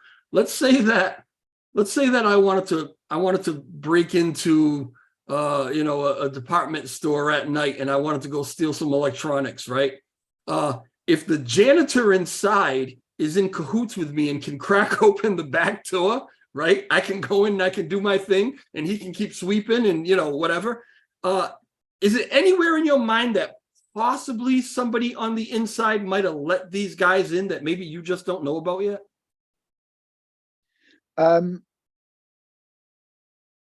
No, it's certainly not. If that is the case, it certainly wasn't be intentional. Well, intentional on your part, but obviously intentional on theirs. What I'm saying is, are you open to that? Are you open to that being a possibility? You asked me whether, you know, there's any shadow of doubt. I think I can't remember the exact words. Any shadow of doubt in my mind whether I thought that, and that's what I was answering. You know, they would never have done it intentionally. Now, is it a possibility? Well, of course, everything's a possibility. I mean, it's possible that aliens came down and did it. Is it likely? Probably not. So everything is a possibility until it's 100% proven not. And I'm very, you know, open to that. And, you know, it's, yeah, it could well be. I mean, it could have been ASOBs for all I know. Is it likely? Probably not. It could have been you. Could have, you know, it could be me. I'll admit right now, it was definitely me. I mean, come on. But you know what I mean? If it did happen, you're saying that if it did happen, it was an accident. There's absolutely no possibility that anybody on your team, in your opinion, did this purposely or you know, underhandedly or behind your back. I'm 99.999, however many what I put on percentage sure of that. Because I don't live in everybody's mind 24 hours a day, I couldn't say 100%. Because you can't, and it would be wrong for me to claim that. But with everything that I have about myself and all my feelings and this, that, and the other, and all the evidence I've seen, and the responses and everything else, you know, there's nothing that makes me think that that's likely in the slightest. Okay. Just to the chat a little bit. Switch 1775. That question that you're asking about admin logins, we actually covered that earlier on. I don't really want to start rehashing stuff because there's so much to talk about. So if you got here a little late, you can always go back and kind of catch the whole thing. But that question was already answered. All right. Switch used to be a member of our team. Oh, yeah. And then he left. You know, quite a few months ago, and that was a result of an investigation that he was doing into Lunatics token, and he never really got to the bottom of that. And because he thought Lunatics token were all criminals, this, that, and the other, and I disagreed because I didn't think there was sufficient evidence. That's why he left Terra Vita, because he didn't like the fact that I questioned his evidence. Yeah. Those Lunatics token guys are shady. No, I'm just kidding. I love them, so I'm full of shit. But and that's going back to the time when we had a discussion and they wanted to offer us some money to support us hosting the endpoints, and I was a little bit dubious about, you know, what the background was because I didn't know anything about them. Switch always made out that he was some kind of top level investigator. So I said, well, can you investigate them? And the level of his investigation that he brought back wasn't up to the level that I'm used to seeing. There was a lot of hypothesis in there, and I forget the word for it, but kind of coincidental kind of information. And I thought, well, that's not enough for me to I didn't accept the money of lunatic token, as you know, but it wasn't for me to turn around and think, well, I'm going to judge these people on the level of this investigation because there wasn't enough information in it. And because we had a different opinion on that, and Switch didn't like it, he just left, and that was that. It wasn't an amicable thing, and whatever. But he's asking about who had admin. Also Lillian JY, who is someone that I know, says I'm a CW dev, and what he says can't be done without migrate the smart contract. I can tell you that this is a person that I know pretty well. Is a lead L1 developer, and I trust what he says. I'll be honest with you. He kind of knows his shit, and a lot of things that he's told me have come true and been verified by a lot of people. So this is going to be a tough one, Rexy. I'm just being honest with you. It's really... I've given you the name of the person that can get in contact with to verify all this. Yeah. All right. I'm not hiding anything. It's I could come to hypotheses of how things had happened, but I'm not that expert. But our forensic expert we've got, well, he's not working for us. He's working for crypto, if you like, and for Binance, and liaising with the enforcement authorities around the world.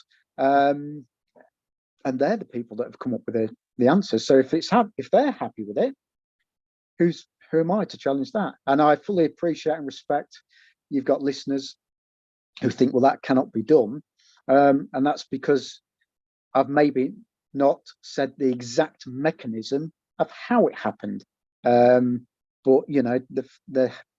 more than happy for them to have a word with the guy that I told you about, and if he wants to share that with them, they're more than welcome to ask. Yeah, that's cool. Chat, by the way, there's currently like 81 people here and 38 likes. If you can get that up to 50 likes, I really appreciate it. All right, so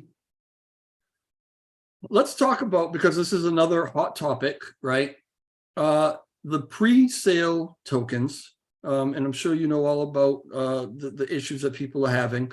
It says in several places on your website, your white paper or whatever, that there were to be 40 million pre-sale tokens issued.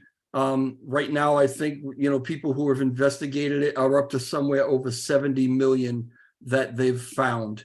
Go ahead and tell me about that. Well, there's 70 million tokens sold. Go ahead, say it again. Well, if there's 70 million tokens sold, there's 70 million sold. Okay, there was supposed to be 40 million available, so how were there 70 million sold?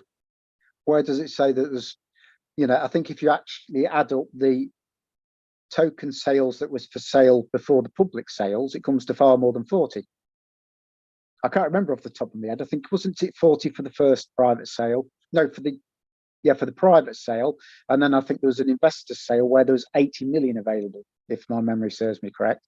But please feel free to put me right. I honestly, I'll be honest, I would have to look for it. I would have to go to the website. In total, we allowed, I think, was it 360 million? The couple things that I had seen, made it look like there was supposed to be 40 million, period, for all the pre-sales. I didn't understand it, or it didn't look to me like it was 40 million for that first sale, but then an additional amount for the additional pre-sales and allotments that you had, because it was like 90% and 80% and like for the APRs and stuff, right? That's not the way it looked to me. That's not the way it looked to other people. But if I'm wrong, or if everybody else is wrong, that's fine. But so that's what you're saying right now, is that no, it was never said that there was 40 million total. It was only 40 million for that initial pre-sale. I can't remember the exact. Whatever it says in the white paper is what was for sale in those. It's I just can't remember off the top of my head, and I do apologise for that. I've just, feel free to look at it and put me right. Yeah, I mean, I could sit here and pull it up, but I type so slow it's going to take me forever. But what I would say is, up until the attack, nobody was bothered. No, well, there was some people bothered. I mean, yeah, I mean, you got ASOBs who's going on about this all the time. Not that I really follow them, but I just get people sending me all this rubbish, saying it's, well, from my point of view, it's of little value. Okay, but I know to other people it's very important, and for them, you know, that's fair enough. However, for me, making sure Terraport was a success, making sure that we had a stable platform in terms of the price, and it wasn't a pump and dump and all this kind of stuff. That was the most important thing. So we could create a launch pad to help other developer teams get going as well. So, you know, to me, that is the important thing. Now, in terms of what was in the white paper, the white paper is what we planned at the time when that was kind of printed. If something changed after that, maybe that changed. I mean, I'm not aware of it, but maybe that changed. However, I think what did happen was, before one of the public sales, bear in mind that stability is what we're about. I think we were sold out in the, was it the private sale? And then on the investors sale, there was people that missed out on the private sale, that wanted to get involved in the investor sale. And I think there's maybe something like, you know, a reward for them, that we would maybe bump up the vesting rewards from or something like that. So we'd maybe kind of match that to what it was within the private sale. They could, something like that, I think, you know, maybe went on. But from that point of view, that certainly doesn't affect the stability of the platform. The additional tokens and everything that would come to pay for that, were all kind of catered for. And in terms of the actual functioning of the platform, don't quote me on the exact figures I'm about to give you, but I certainly asked at the time, we'd got enough kind of tokens in reserve to fund the vesting periods. Certainly for, I think the vesting periods were a year, typically. However, I think also there was some vesting periods, such as the builders tokens, which, no, sorry, the builders tokens wasn't subject to vesting. They were just locked in, I think, for 4 years. But, you know, all the vesting tokens were certainly covered. And, you know, so there's certainly no vulnerabilities there. And it's, you know, if it's something that people wanted to look into, then, you know, that's grand. But, you know, also, like I say, you've got to consider that we was approached many times, certainly in the public sales, where people would say, oh, you know, we'll give you 500 grand for these Terra, but you've got to give it to us on the basis of what the pre-sale value was.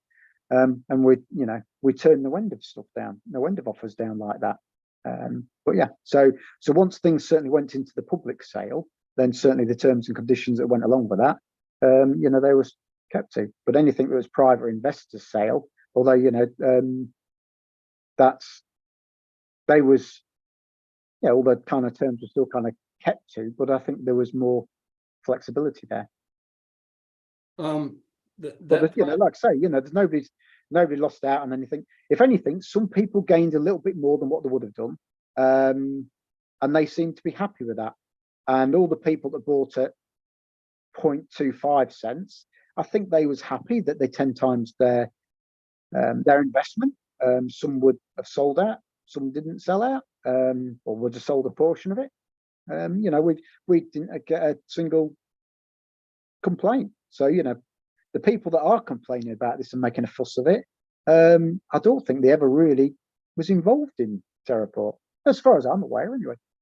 Well, you know, everything that's going on basically has just caused everybody to look into everything. Yeah, that's fair enough, isn't it? Absolutely, and we should, you know, we should do this with all projects, shouldn't we? The contracts, the contract addresses that were tracked, particularly for this the private sale, which was supposed to be, definitely, I think we can both agree, private sale was supposed to be 40 million. I think there were some contract addresses that were tracked that suggested the vast majority of those were team members, and there might have even been 41 or 42 million that it totaled out to. that was also the highest percentage. Do you know that that is true or not true? That basically it was team members who kind of were given or allocated most of those initial private sale tokens? I'm not going to comment on addresses of investors because I think that's indiscreet. As far as what I'm aware, no team members have got 40 million tokens. Okay. There might be vesting contracts and things like that that have got, you know, certain levels of tokens in and stuff. But, you know, yeah, you know, I mean, I haven't even got an address. Yeah. I haven't received any tokens. No. There might be an address there for, you know, for me to receive some, but you know, I've certainly not seen it because that wasn't my priority. And I know people say, "My God, you know, what kind of person are you?" For me, I really couldn't give a monkey's whether I got anything out of Terraport or not. For me, it's about it being a success and rescuing Terra Classic. And I know I've maybe come across as completely naive like that, but I'm not. You know, for me, my biggest bag is Lunk, and if we can rescue Lunk, that's where I get my payday, and that's what Terraport is all about. It's about recovering Lunk. Terra as a token is a mechanism for the exchange to work to enable us to be successful in attracting trading pairs for that. That sounds like a great place to take a 30-second ad. Guys, I'm going to play an ad. Hopefully you hang with me through it. I'm at the 48 likes. There's 89 people here. When we come back on the other side of that, if you could really hit those likes a little bit, that would really be appreciated. All right, check out this ad, and I'll be back to you in a couple of seconds.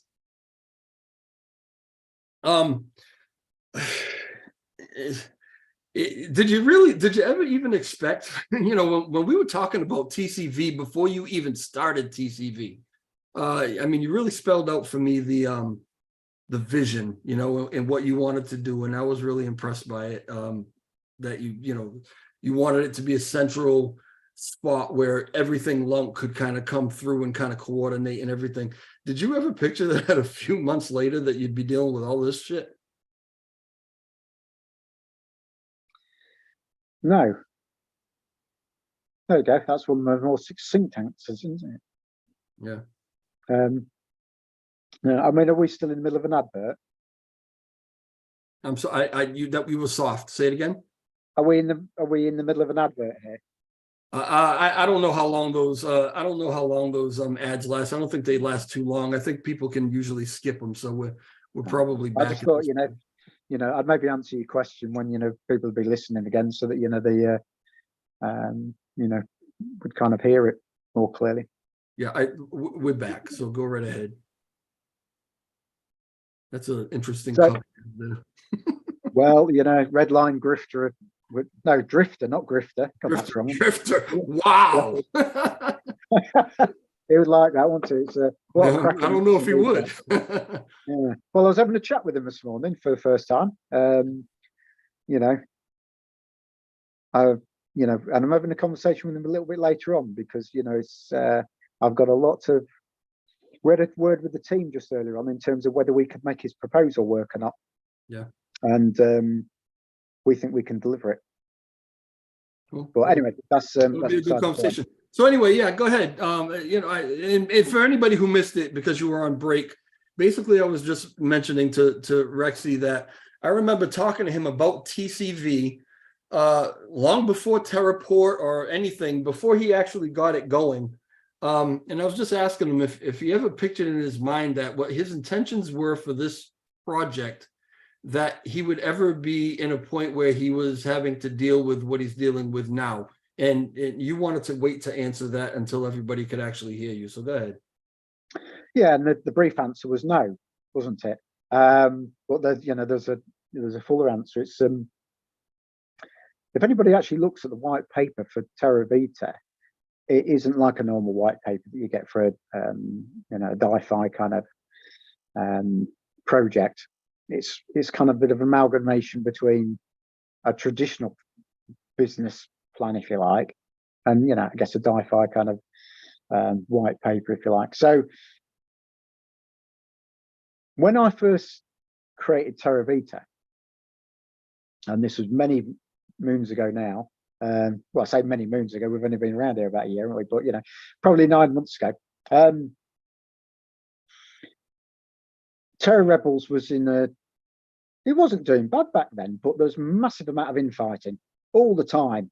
You know, I was within the steering group at the start, and you know, I was essentially like the referee in a ring. You know, you'd have, you know, people in the steering group falling out like cats and dogs all the time. And people resigning. So you'd have Zaradar resign 1 week, and then you'd have Raider, and it's just consistent, you know, going on and on. And in the end, you know, I ended up getting, you know, voted out of the steering group for, you know, various reasons, which we can go into if you really want me to. But as things went on, it just became more unstable. And Ed was getting really annoyed, and Maventus at that time, it was an absolute smashing chap, for all the infighting and everything that was going on. So I thought we needed a plan B. So that's when I came up with what is our Terra Vita Discord server. And our Discord server that we use for our group isn't the one that is the community group. You know, we keep it private because it's for discussing you know, work things, if you like, you know, the group, you know, strategy and, you know, production elements and all that kind of stuff. Mm-hmm. So that was the plan B, because we didn't know. Was Clan just going to get in a mood one day? Was he just going to turn the server off? You know, we needed somewhere. So, you know, as part of my team, which was to do with marketing, business intelligence, you know, we made sure we'd got, you know, details of team members and stuff. So if something happened, we could just get in touch with everybody and say, here we go, you know, we've got another server, let's get cracking on there and we can carry on again. And back in this time, we'd not delivered the burn tax, which whether people like the burn tax or not, at that time, you know, the community voted for it. And also to, you know, start up kind of staking and delegating again, if you like, and validating. And we was committed to delivering it, and I wanted to make sure that we delivered on that. So there was a lot of hassle that kind of went on, and you know, I was considered as public enemy #1 because although I created the Terra Rebels Twitter, I didn't just hand it over. Brady didn't ask for it at the time until we had what I call the SGD peg, which is when all the steering group just started resigning en masse. And I thought, crikey, what we're going to do here? We can't let the community believe that it's all falling apart. It'll destroy them. So I got Ed and Maventus together in Vegas, actually, because they seemed to be the more stable people in the group at that time. And I said, look, you know, we need to do something. And they said to me, do you want, you know, Maventus said to me, he said, well, you know, do you want to lead the Terra Rebels? I said, well, I don't want to lead them. I said, I just want us to have a solution. I said, why do I want to lead them? And he said, well, that's why you're probably the best person for it, because you're probably the only person in the steering group that doesn't want to lead them. And I said, well, you know, if you want me to, I would do, but I need to be voted in because we agreed that everything would be done democratically. And I knew that, you know, I wouldn't be voted in. It wasn't about that. But I said, you know, what I will do is I want to make sure that we deliver what the community asked for, which is to put the burn tax in place and to enable staking. So I says, you know, because Twitter was considered as such an important thing, because people felt that if they had control of Twitter, they had control of the Terra Rebels, and therefore they had control of the community. I said, well, I'll hang on to it. And Ed and Maventus, you know, basically, you know, asked me to do that. They said, you know, you're the most trustworthy person in the team. And so I did. And I got, you know, loose kind of threats and stuff from a number of people within the Terra Rebels to hand it over. And I said, well, I'll hand it over once we've delivered what we promised to the community. And then you can do whatever you like. And you throw me out if you want. Don't bother me. You know, I'm protecting the community. And I was often described as the dark knight of the Terra Rebels. because I had their back many times and I had good contacts with, I mean, I didn't pick that name. I had to look it up to see what they meant. Yeah, I think you named yourself that. I never heard anybody call you that. Anyway. Yeah. So I think Maventus kind of coined it. He often used to call me that, bless him. He was a really lovely chap, he was. I mean, he's somebody that kind of left, you know, because of the problems. But anyway, you know, part of the job that I kind of undertook within the Terra was, like I said, it's that marketing, business intelligence. So I set about understanding the community and getting in touch with people and understanding what we was in. So hence, you know, quite a number of times we'd get problems and I managed to talk to the right people to alleviate them problems. So it might be a problem with getting a PR request accepted by TFL. And I just happened to, you know, through getting to know people, managed to find the person that I could have a word with and say, could you help us get a message through to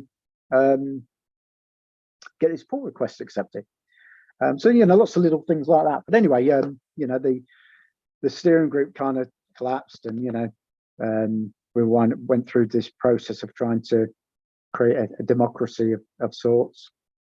And then it got to a stage where people basically abused that, and you know, it's supposed to be that people would have to vote for others to be, you know, kind of accepted or thrown out of teams. Well, eventually people took advantage of that. So yeah, so eventually we kind of split a bit. But as part of that and the development of Terra Vita, it was actually designed to be a fundraising system for Terra Rebels. Okay, so it's a plan B and also fundraising. So we created a registered charity called the Terra Classic Charity Foundation, which was registered in America.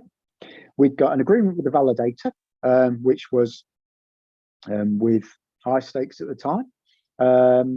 And as part of that, you know, the funds from the validator, a significant part of it, was going to go to provide funding for TR.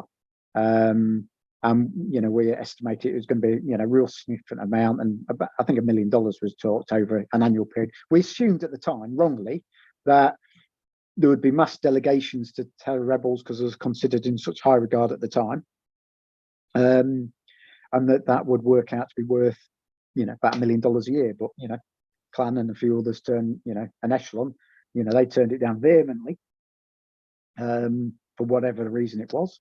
And I think that's what, you know, because I'd maybe come up with this solution to help them out. I don't know. I assume that's why I've become public enemy #1 for them. I don't know. I don't know whether they thought it was about control or something. I don't know. But anyway, that's what it was. And within Terra Vita, you know, Ed and Maventus, they were legal partners with us as well. It was a proper legal partnership. So yeah, so there's quite a background there. And then, you know, once it became clear that, you know, people within Terra Rebels just wanted to destroy us, we thought, well, we're just going to have to do things on our own, aren't we? And so that's why we went about it. Rexy worked in our Terra Vita for quite a while. I think probably a month or something like that. He helped us create the Terra Vita validator Discord with another member. Don't know if he told you that he worked for us. However, he might have been a bit of a double agent because there was a lot of that kind of thing going around. And Igabba, he worked with us for a bit. He actually designed our logo with his husband. All these guys are in the chat, by the way. Yeah, oh, they probably will be. And you know, so he kind of worked with us, and then I think he went to TR. I think he was going to get a bit more money, and then he came back, and then he went back again.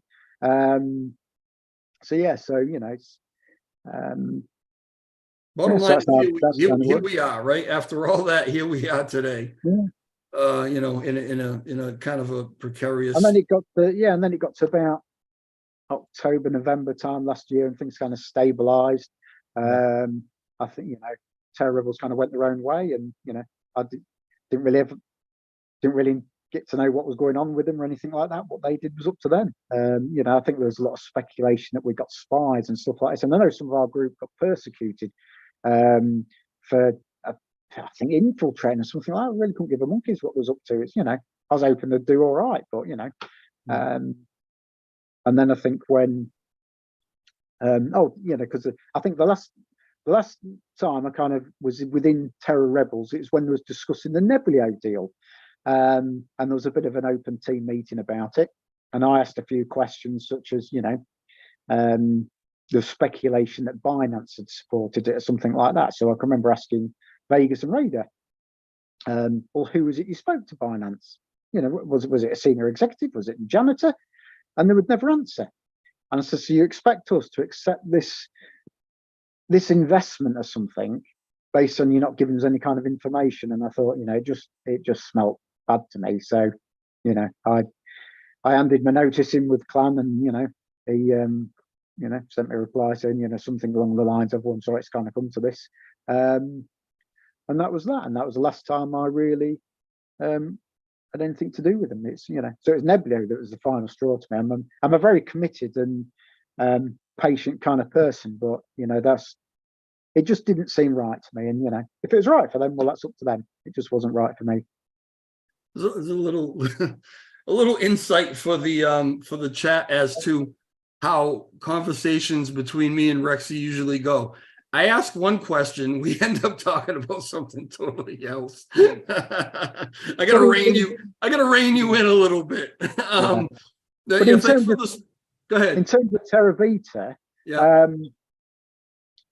From then on, and if you actually look at the white paper, it's all about rescuing Terra Classic. And the way I felt would be the best way to go about it in terms of the part that Terra Vita could play in it, was about helping to create a stable environment that would attract other builders and enabling those builders and developers to work together so that collectively we could get a thriving ecosystem. And it would attract interest into Terra Classic. I know we've got plans to create apps at the time. I think when that white paper was written, I think it was just when the Dex devs had kind of got in touch with us, because I didn't find them, they've kind of found me. They like my honesty, integrity, or how I came across, and these people, including Frag, for that matter, they'd applied for jobs with Terra Rebels, but they never even got through the interview process. They never, I don't think anybody even talked to them. So they thought, well, we'll get somebody that will listen to us, and that's how, so we're all rejects, I guess, in Terra Vita, you might say. I don't want to ignore everybody in the chat. I see a bunch of memberships being purchased by Richie's Plain Talk. If you're not familiar with Richie's Plain Talk, go and check out his YouTube channel, because the dude is entertaining. I love him, and I thank you for doing that. I also see all the super chats that are coming in. Asobs is here. I see his one super chat. Yeah, Richie, there was something else what did I miss? I'm just scrolling back because I don't want to miss anybody. Another $50 from Peter Sutton, $50 from Richie. I appreciate you guys. I really do. Thank you so much for the support. So Asobs to ask a great question. Asobs, I kind of told you to stand by, and your question, if you already asked it, is probably lost in the chat here, which is really active, and I appreciate that, you guys. But if you're still there, or if somebody can, put that question back in the chat right now, so it'll be easier for me to find. And I promise I will get to it. But I want to get to some of the other questions that are here too, because I don't want to ignore everybody. So I just want to scan through real quick. AMA is good for, it shows that he and the team are not leaving, but are working. But let's remember that only two things will close the fudders' mouths, CERTIC and funds back in the LP. And that was from The Way. Alicio Miltiados says, can we get back to Terraport inside job? Oh my, I'm sorry. People are going to say what they're going to say. Tell them to name all of them. They know exactly who did it and how. Throughout investigation into other projects, yet didn't put contract up for pre-launch audit. Honestly, I'll be fair. That's a question that has come up quite a bit. Why wasn't this audited before launch, as a lot of people suggested to you? Yeah, well, I've answered this many times because of footers. Answer it again. Because You know, of footers. and that's what it was. It's people have to understand that this is a massive community and people have a responsibility. We all have a responsibility in this for everything that we say. And what we say has an impact on other people. And there's a massive amount of developers that don't come to Terra Classic because of all the FUD and the nastiness and just immaturity that's going around. And that hides a lot of maturity and a lot of very positive people. It really does. It's, I mean, I had an investor that said to me the night before last that I'm still going to keep delegating to you with your validator, but my investment with Terra Classic, I'm getting rid of most of it. I'm off elsewhere. It says the way people have treated you after everything you've done for this chain is I'm just disgusted. I'm disgusted to even be connected with it. And we're talking about somebody here that's got a massive investment. And that's the impact that people have that are searching for, if you like, blame and just, you know, just searching for things that aren't there. You know, and that's it. So in terms of the FUD element, yes, we'd set about getting a CertiK audit before we launched. Okay. I can't remember the exact date, but it's sometime early March where we got in touch with CertiK and we tried to arrange for an audit. And I think because they were so busy, they couldn't book us in to get it done before launch date. Okay. And we'll have the, you know, there'll be the communications there in terms of emails or, you know, in terms of the orders or so on. So we had to make a decision because we'd made kind of not a binding, but you know, a reasonable good commitment that was aiming to launch by the latter part of March, if not the end. And we thought, and there's people saying, oh, it's just a rug pull and look how they're doing the pre-sales and the cons and scammers. And, you know, you just get people saying all this. There's just nasty, horrible people about it. There really is. You can understand why people don't want to build here. It's terrible. I get no end of people saying this to me. But we thought, no, you know, we don't want this FUD to get more volume. And, you know, looking back, you know, I'll put my hands up, you know, it was maybe a mistake. However, we thought, no, we need to launch, and we'd done checks after checks after checks on the code. I think we'd had a short audit done of some key contracts. I know 8 grand was talked about in terms of the price of some audits. I'd have to double check that. So I'm, you know, I'm not 100% sure on that one. And the decision was made to launch, and it came to a vote. My view was that, you know, I'd rather it's not launched before we're full contract done, if you like, so a full audit. But you know, as a vote, it came, well, you know, we're confident, you know, everything will go all right. And as I say, the actual code that was uploaded wasn't the result, wasn't what caused this incident. Okay, so even if we'd had an audit before we launched, this incident would still have happened, as far as we understand. Okay. However, a lot of people, you know, have kind of, you know, come to the conclusion that, you know, they definitely wanted us to launch with one. So, you know, and we did say within the white paper that we would have them done.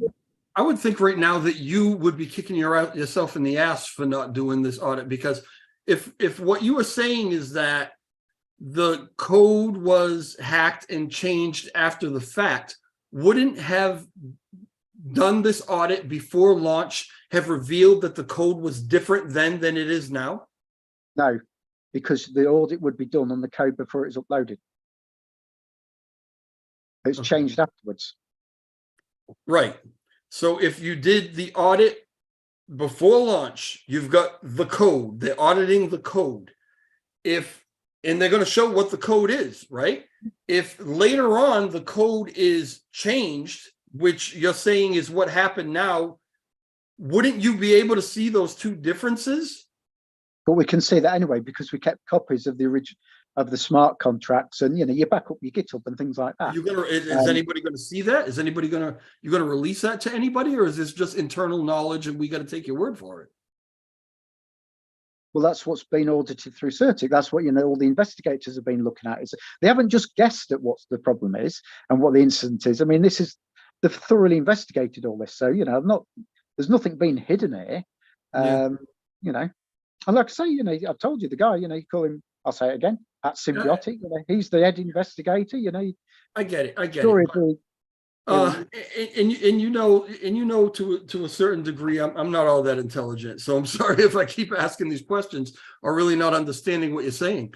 But so what's being audited right now, and verify, I had it up on the screen a little while ago. CERTIC is absolutely auditing right now. Terraport, it's about 11% done. It shows the progress and everything. What it's auditing right now is the contract that is the code that we were looking at when we were watching that video with ASOBs. They can also see those contract addresses that he was looking at, or are they looking at some original, auditing some original version of the code that's different? I don't know what ASOBs was looking at, so I can't really answer that, but they're looking at the CERTIC are auditing the authentic Terraport code and the code that will be used to relaunch. But ASOBs could have been looking at something else. I mean, I don't know. I don't follow his videos, and is that the same code that was active when the incident occurred? It's the same exact code that they're auditing right now?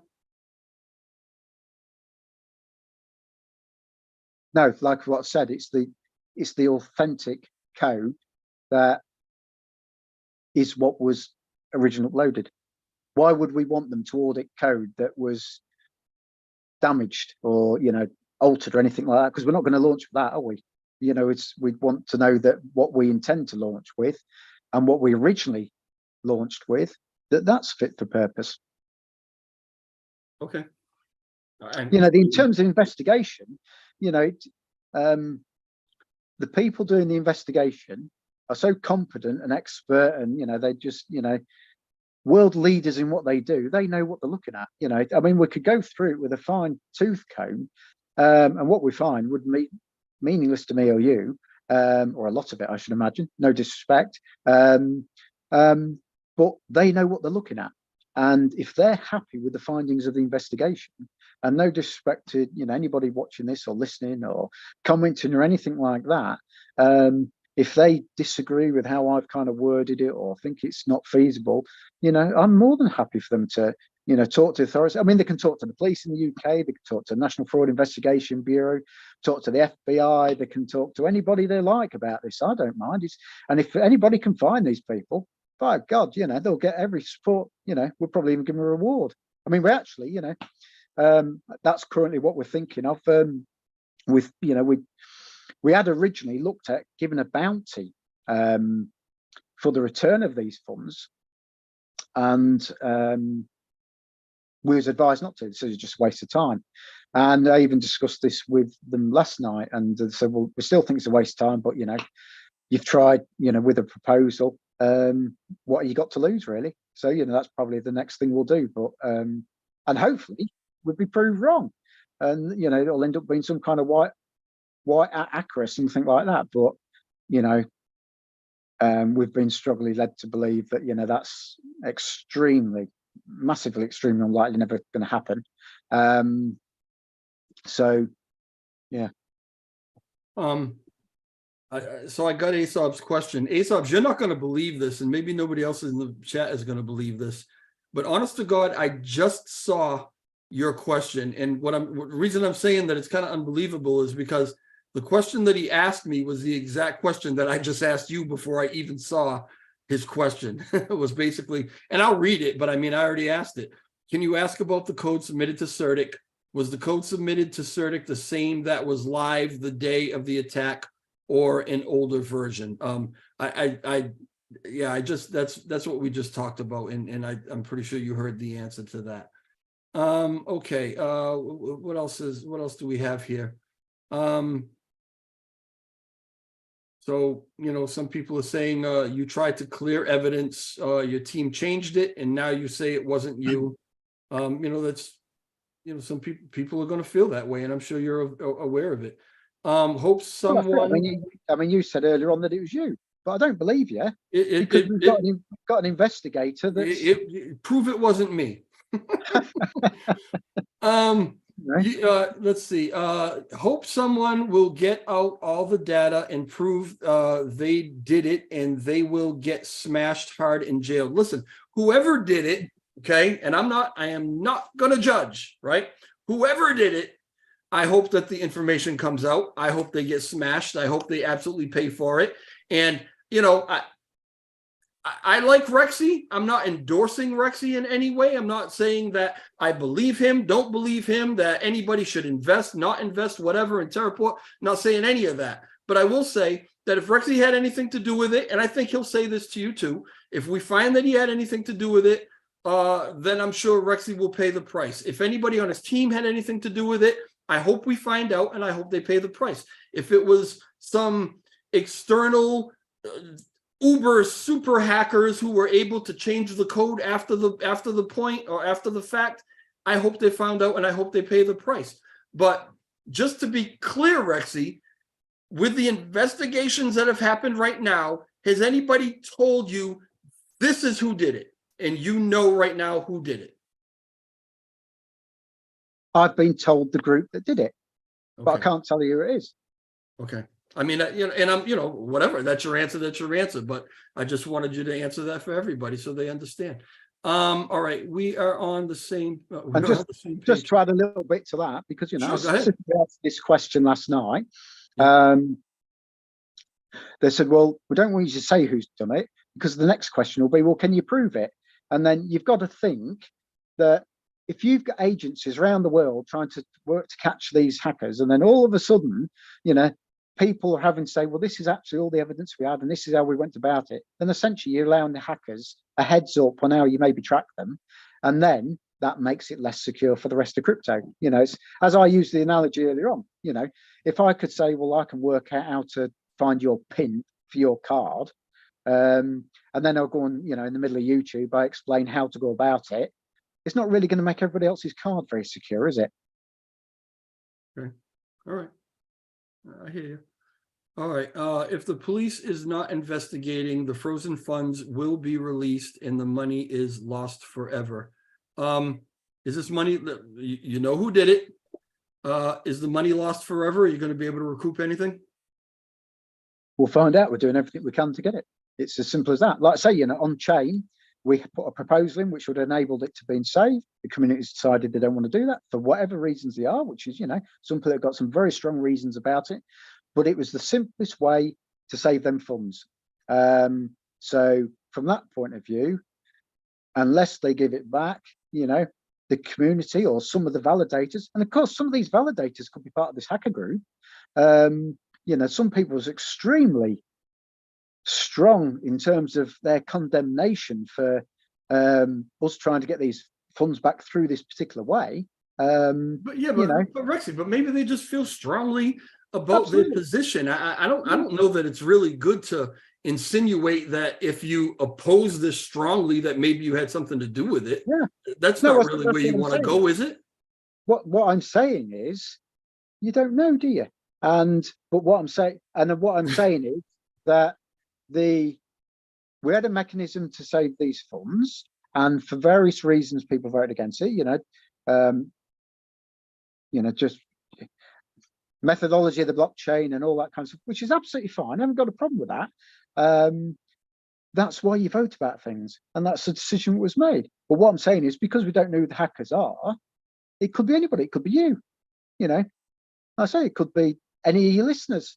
You know, I don't know. If we knew who they were, they wouldn't be listening, mate. I can assure you that. There'd be. Is there?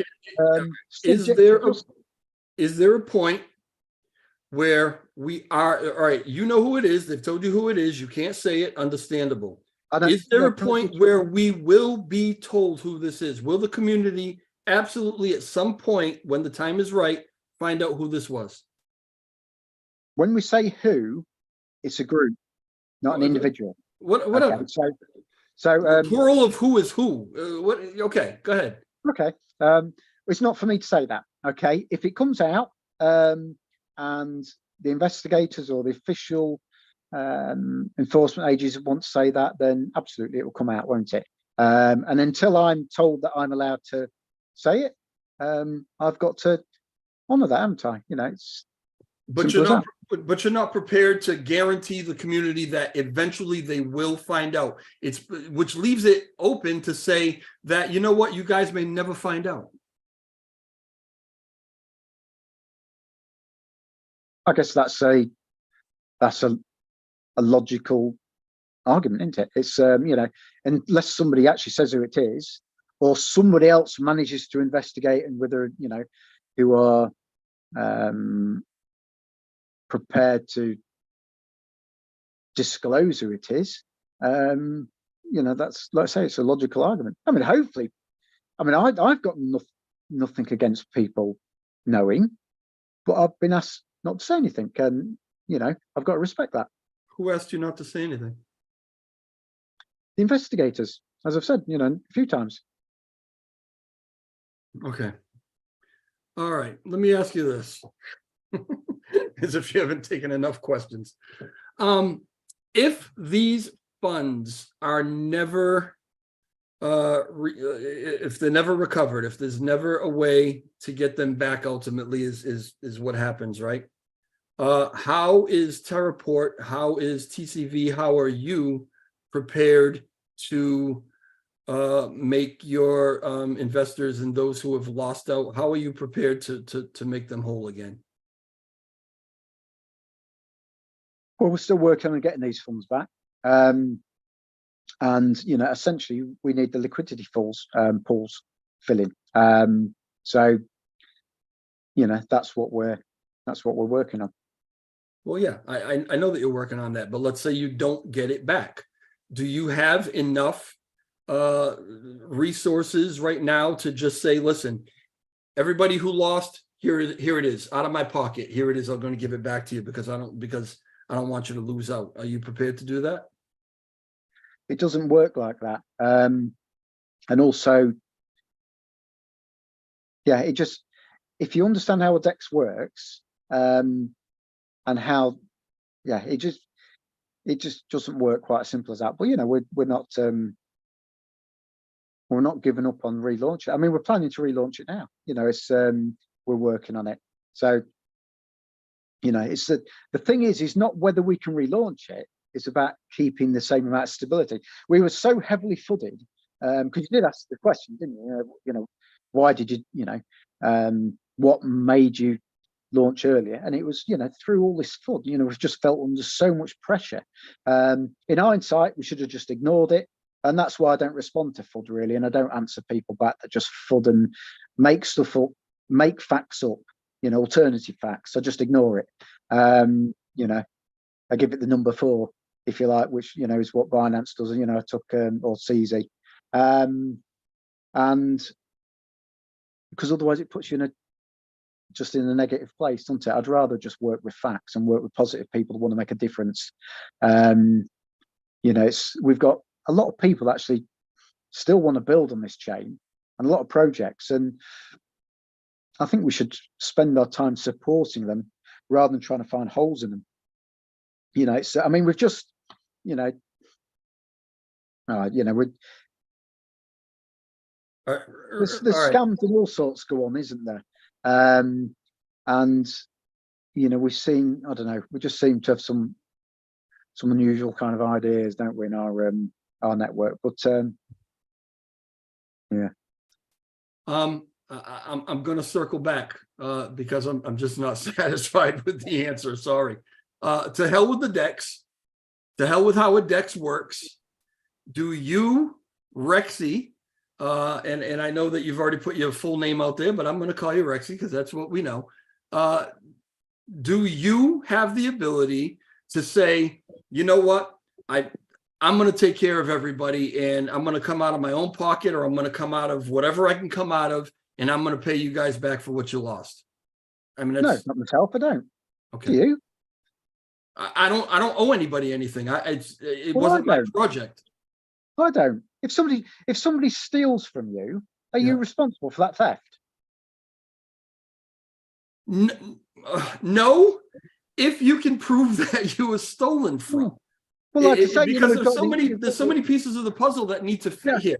Listen, if it comes out that we find out who did it, we find out that, nobody on your team had anything to do with it, and there's absolutely nothing you could have done about it, then I get it. But okay. If your toilet seat from your project breaks, is it broken? You don't need to know who broke it or why it's broken. It's broken. We've had a theft, there's a theft. It doesn't matter who's responsible for it. It's a theft, isn't it? Although it's nice to know who's responsible, and absolutely, bloody hell, we want to bring him to justice. That's bringing somebody to justice and defining something as a theft. I'm telling you, we've got a world expert, forensic expert, that they're happy it's a theft. We've got, enforcement authorities around the world, they're happy it's a theft. You got Binance and SEX, they're happy it's a theft because they've locked the wallets. So if we've got a few people, or maybe a lot of people that aren't happy and they don't think it's a theft, probably I'm never going to be able to convince them. Okay. And I'm sorry I don't know the actual name and address of the people that done it. Fucking hell, if I knew, by hell, I don't think it'd be just me that would need to know it. I think they'd won't be moving. Rexy, it really comes down to personalities. It comes down to let me put it to you this way, right? Because you want to talk about the toilet thing, and we used that as an analogy earlier. That was your analogy, not mine. It was my analogy about the toilet, because this whole damn thing is in the toilet. So if I'll tell you this about me, and this is me personally, maybe other people like this, maybe other people aren't like this, right? But if I have contracted a job, right, and we build the building, and the plumbers did something wrong, they screwed something up, and they didn't vent it right, okay, and all of a sudden there's a buildup of gas, and all the toilets in the place blow up, right? That's on them. They're the ones who did it wrong, whatever, okay? But if and it's up to me to go after them, to have them take care of what they did wrong. But while I'm going after them, I feel an obligation, a moral obligation, to take care of the people who paid me to do that job. And if I've got to come out of my pocket to fix those toilets and pay for any damages and any injuries or whatever happened, that's up to me to do that. And then I will legally go after the people that are responsible to try to recoup what I had to put out. And so I guess that's what I'm asking you. What, if you don't mind me asking, what kind of construction are you involved in? Are you talking about civil engineering? Are you talking about people? Well, I mean, mostly we do roads, and we do roads and sidewalks and stuff like that. But we also build foundations for buildings. And we're putting in sewers. We're putting in trenches for plumbing and for electrical. Any kind of excavation kind of work. But that doesn't mean that we won't be overseeing or general contracting the construction of a whole building or something, but that's the part of it that we handle. Okay, that's fair enough then. So if you're doing some groundworks and you may be digging a trench there, maybe to lay a water main or connect a water main up or something like that, and then somebody in the night decides to go and put a bomb in there and blow up the gas main that's underneath it, do you think that it's your responsibility then to go and sort that out and to pay for it all? Maybe. I don't think it's my responsibility, but I think morally I might still try to, if I know that people were damaged, people were hurt, and people that paid me to kind of do a job, because ultimately, what did I do to allow that to even happen, right? Did I secure the site? Did I follow all of the OSHA regulations? There's a million things that maybe I could have done to maybe prevent that from happening. So maybe I would take care of that, but then I would try to go after the people who actually. In terms of OSHA, that's the Occupational Safety and Health Association Administration. That's to do with occupational health and safety, and it's to do with risk management. And you're probably talking about where you've got statutory duties, but also common law duties that the companies have. That's to do with accident prevention, okay, and the prevention of ill health. It doesn't cover where you have a legitimate third party that is going out their way to do a criminal offence.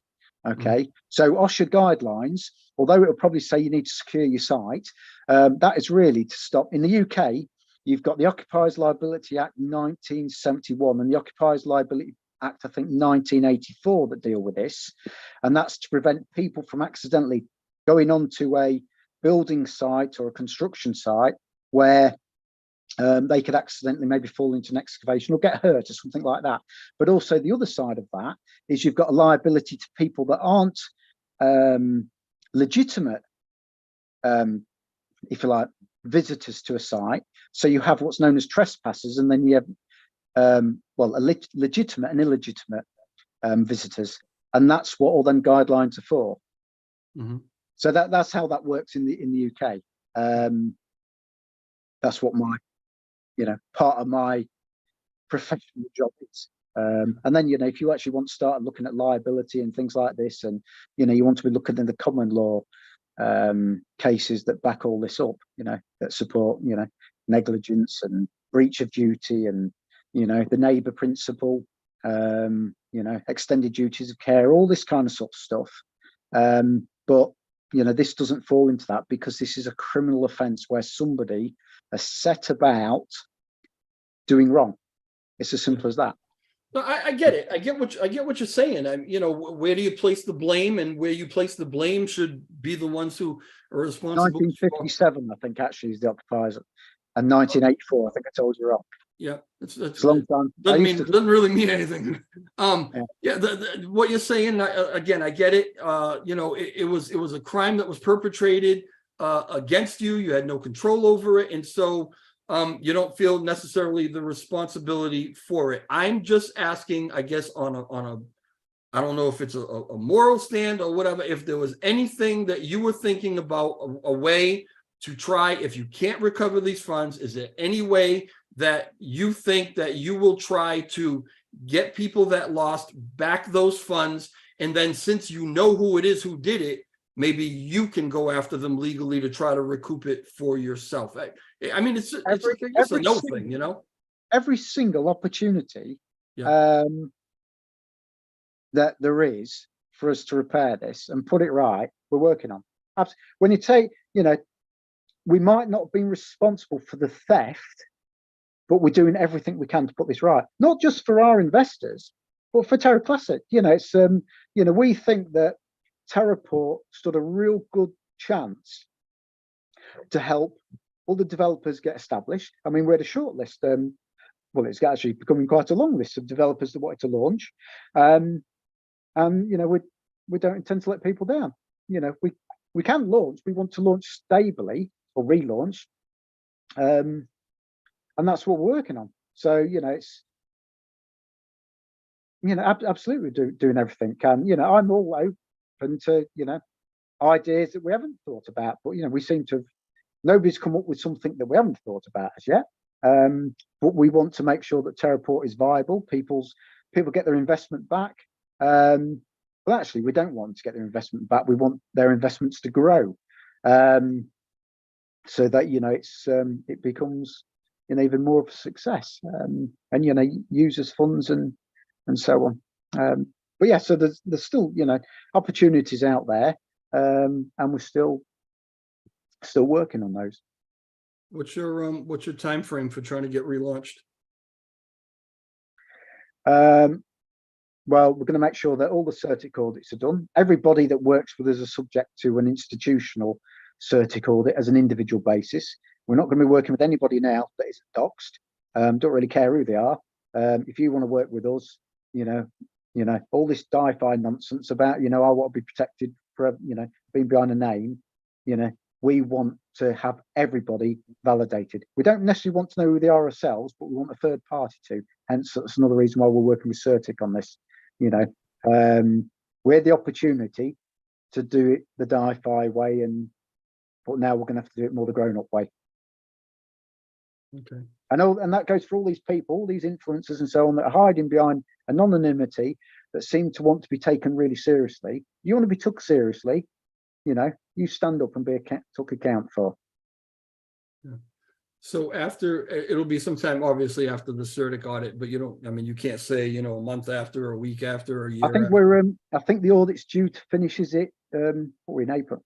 Is it May the 8th or May the 12th, something like that? However, as I say, having an audit wouldn't necessarily have stopped this incident.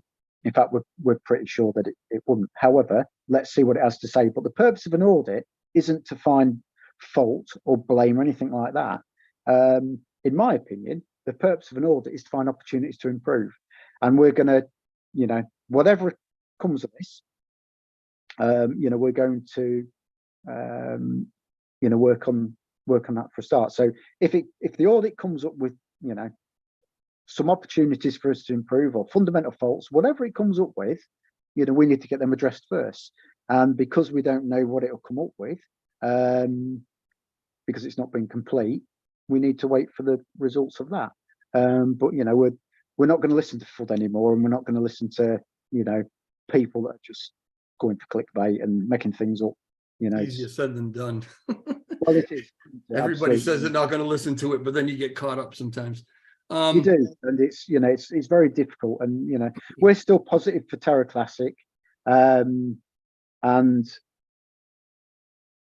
absolutely gutted for everybody that's used Terraport and invested in it, that's lost money. Absolutely, and I can't apologise to them enough, and empathise with them enough. Absolutely, if we could have done something to prevent it, and knowingly, of course would have done it. I mean, bloody hell, we've lost a massive amount ourselves. It's devastating. Like I say, I mean, I'm on suicide watch for our team. Maybe not quite so much now because we're starting to work our way out of it. But I had to keep keeping in touch with them. And then you got all these people pointing the finger and stuff without any shred of evidence, just jumping to hypotheses. It's not very good, really, is it? And it's but there you go. That's the world we live in. Boiled eggs says he feels bad for me because I'm feeling sleepy. Do I look like I'm sleepy? It's just my eyes, I guess. I'm not sleepy in any way, shape, or form. I'm wide awake here with my guy Rexy. All right. Let's see. Shut the gate quick. The horses run away. I don't know what that means. They're not, people are talking about, not auditing the same codes. I guess maybe they have a problem with that. So it wouldn't have prevented the attack. He is not incorrect technically. And that was Aesop's agreeing with you. You aren't having the code audited that was used during the internal incident, as Trev calls it. I didn't call it an internal incident. I called it an incident. I am not making any kind of judgment calls. Hopefully we find out, right? Absolutely. I mean, just to answer that one, if you don't mind. Yeah. We've got finite resources. Okay. We could have quite easily turned around and thought, you know what? Oh, great. Just had enough. We'll just go to another chain. We'll make our own blockchain. I'll do whatever we like. And we thought, no, we're going to try to do everything we can to sort this out. Yeah. And knowing that a CERTIC audit for a full one is 68 grand, then we think, well, do we spend 68 grand on an audit of code that we're never going to use again, that will never actually tell us anything more than what we know, other than, it was the code was hacked or altered in some way which caused this. What good is that actually going to do? We may as well spend the 68 grand on the code that the original code that we intend to, relaunch, to give more security, which is what a lot of people have talked about, that it's okay. And that's where we thought, look to the future, try to do what you can to reduce any chance of an incident happening again, whether it's like this that did happen or whether it's something else. The incident that happened to us will not happen again. Another incident could do, because another incident could happen to anybody, which is, you know, another reason why we're getting this CERTIC audit done, why every team member is going to have an institutional audit done. You know, I think, in fact, I had a chat with Burn Army just earlier on. I said, you know, we will pay for the L1 team to have institutional audits done as well, so that we know there's no bad actors there. Not that I suspect anybody, by the way. And I think that every development team should have institutional audits done. That goes for, you know, everybody that's running infrastructure or developing any project on Terra Classic. You know, if you're not prepared to be put through a CERTIC institutional KYC audit of yourself, you shouldn't be fit to work here. Simple as that. That's our view. All right. I would imagine that whatever CERTIC comes and they up do with, influencers as well, and they do, you know, just, you know, other people. So, you know, it doesn't have to be a you know, it doesn't have to be a development team. Yeah. Not suggesting you need one, I'm just saying. I'm DJ Trev, everybody knows me. So yeah, whatever CERTIC comes up with, as far as maybe ways that you can improve security and different things on this original code or contract, I would imagine you'll let everybody know what security measures you're taking differently now. Is that something that we'll be privy to? Yeah, absolutely. I mean, we've spoken about lots of them, you know, full kind of audits and that. We'll still have very limited people access our GitHub. I won't have access to it because I don't need access to it. I just want to know who has got access to it. And, you know, so there'll be that. You'll not be able to work with our team unless, you know, you've passed these very intense audits. You know, we're changing the way that the team operates. So it's going to operate more centralized rather than decentralized. Within our white paper from many months ago, we put in there that was working towards getting accreditations for 9001, 14001, and all these. So we're operating like a, you know, like a proper company, because it is a proper company. In terms of the management element of it, so, you know, we're doing, like I said, we're doing what we can there. Yeah, I mean, obviously we're cooperating with the authorities. I had the conversations with CERTIC last night that, you know, we want to improve security across the whole of Terra Classic. So I was negotiating with them for us to be able to somehow work together to get preferential rates for every development group within Terra Classic, so that all the developers that work here and that seem to have a, you know, strong voice, so that they can be audited, you know, so that we know whether there's bad actors on, you know, even like Agora and things like that. I mean, I think every validator should go through this. Maybe we should have some agreement with CERTIC that on a platform level, if you like, that if you want to have a validator or you want to have a development team or anything like that, you go through a CERTIC audit.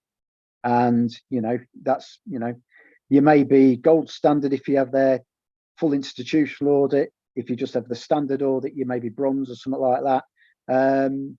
And if you're not, you're just somebody else that has a project on the chain or a validator. You know, your old pal Switch says, where was it? If a hacker is good enough to hack in and edit a contract, they can do it again. I mean, that's, I guess what I'm getting at, is that a concern? That yeah, of course it's a concern, and he's probably right. You know, and that's not just for us. Like I say, if you just have a look at the just have a look at, you know, some of the newsreels and tweets and all this kind of stuff that you get around. You know, there's one, was it just yesterday, the day before, where I can't remember the name. There's another Dex that they robbed millions from that. They got CERTIC audits. You know, there's no end. I think, did I read yesterday? I think it was on a CERTIC guidance document or something like that. I think, was it last year was the most that's ever been stolen from crypto? It's something, was it 220 million, or I can't remember. I can't remember the figures, but I can remember thinking, my God, that was a massive amount, and it ain't just us. You know, yeah, it's bloody terrible. You know, It's something I find really difficult. I'm a real honest guy. I've got, you know, immense amount of integrity, if I say it myself. That's what I try to live. I try to live up to the values that I believe in. And no one's perfect, and I guess I aren't either. But I really believe in DeFi, and I believe in the opportunities it affords people. And I think criminals just take advantage of others, and whether they abuse their goodwill, good nature, you know, I just find them scum. I really do. And I've got no time for them. And, you know, yeah, I really, really do hope that they can bring to justice the people that have stolen from us, but also from, you know, that have committed any other kind of crime in crypto or even out of crypto. I just, you know, I'd abhor it. I really do. But, you know, we've been told that these people will never come to justice. You'll never find individuals connected with the groups. You'll never get the funds returned from them. Who am I to question that? I hope they're wrong, but yeah. I just noticed that Happy Caddy is also in the chat. Thanks for being here. I've got another question or two, and then I'm pretty much going to wrap it up because we've been here almost 3 hours. And somebody told me earlier, you guys are going to be on for 3 hours. I said, no, an hour and a half, 2 hours at the most. Well, I did say let's aim for an hour, didn't I? Yeah. So Happy, if you've got a question, put it in the chat, and I'll get it asked for you because we are going to be wrapping up very shortly. Aesop says, I do have to agree with Rexy. It doesn't make sense to spend $68K to audit a code you already know has problems. Might as well audit previous versions to see if it's okay for relaunch. Ghost says, I'm still in disbelief. He is refusing to name the group, saying he cannot say is a lie. Every UK police force welcomes any sort of public assistance, especially if it helps solve the crime. You know, that's okay. That's his opinion. Well, the police force aren't interested in this in the UK. I've reported it to them. They passed it on to somebody else. But I understand what he's saying, and I've given you the name of the person you can go to ask, and I think they'll just tell you that. If they tell you who it is, I'm really chuffed for you. It'll not do any good, I don't think. But yeah, I was just asked not to, and I'm just respecting that. Yeah. Happy just asked the question that I just asked. ASOBs did the same thing earlier, and he says, Trev, in the event that they cannot get the funds back, how will they repay investors? We just talked about that, Happy, but do you just want to recap that again real quick, Rexy?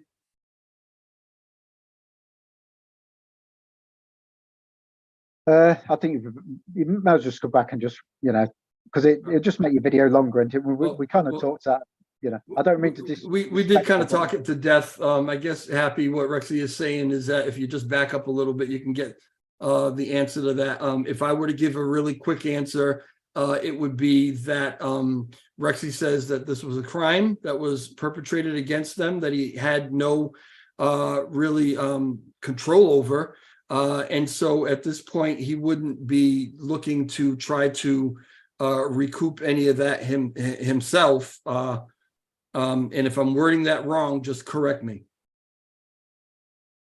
I said that we're doing everything we can, yeah, to put things right and to get Terraport up and running and to make it a asset for, I can't remember, I didn't use these exact words because I can't remember what I said, but this was the nature of it, and to make sure that Terra Classic is up and running. Sorry, Terraport is up and running to serve Terra Classic, and hopefully it won't be a case of getting people the money back. It'll be making sure that their investment continues to grow. All right. Here's my final question. You're gonna relaunch at some point after the CERTIC audit. All of this kerfuffle, I love to use that word. I don't know why I love that word. After all this kerfuffle, what do you think?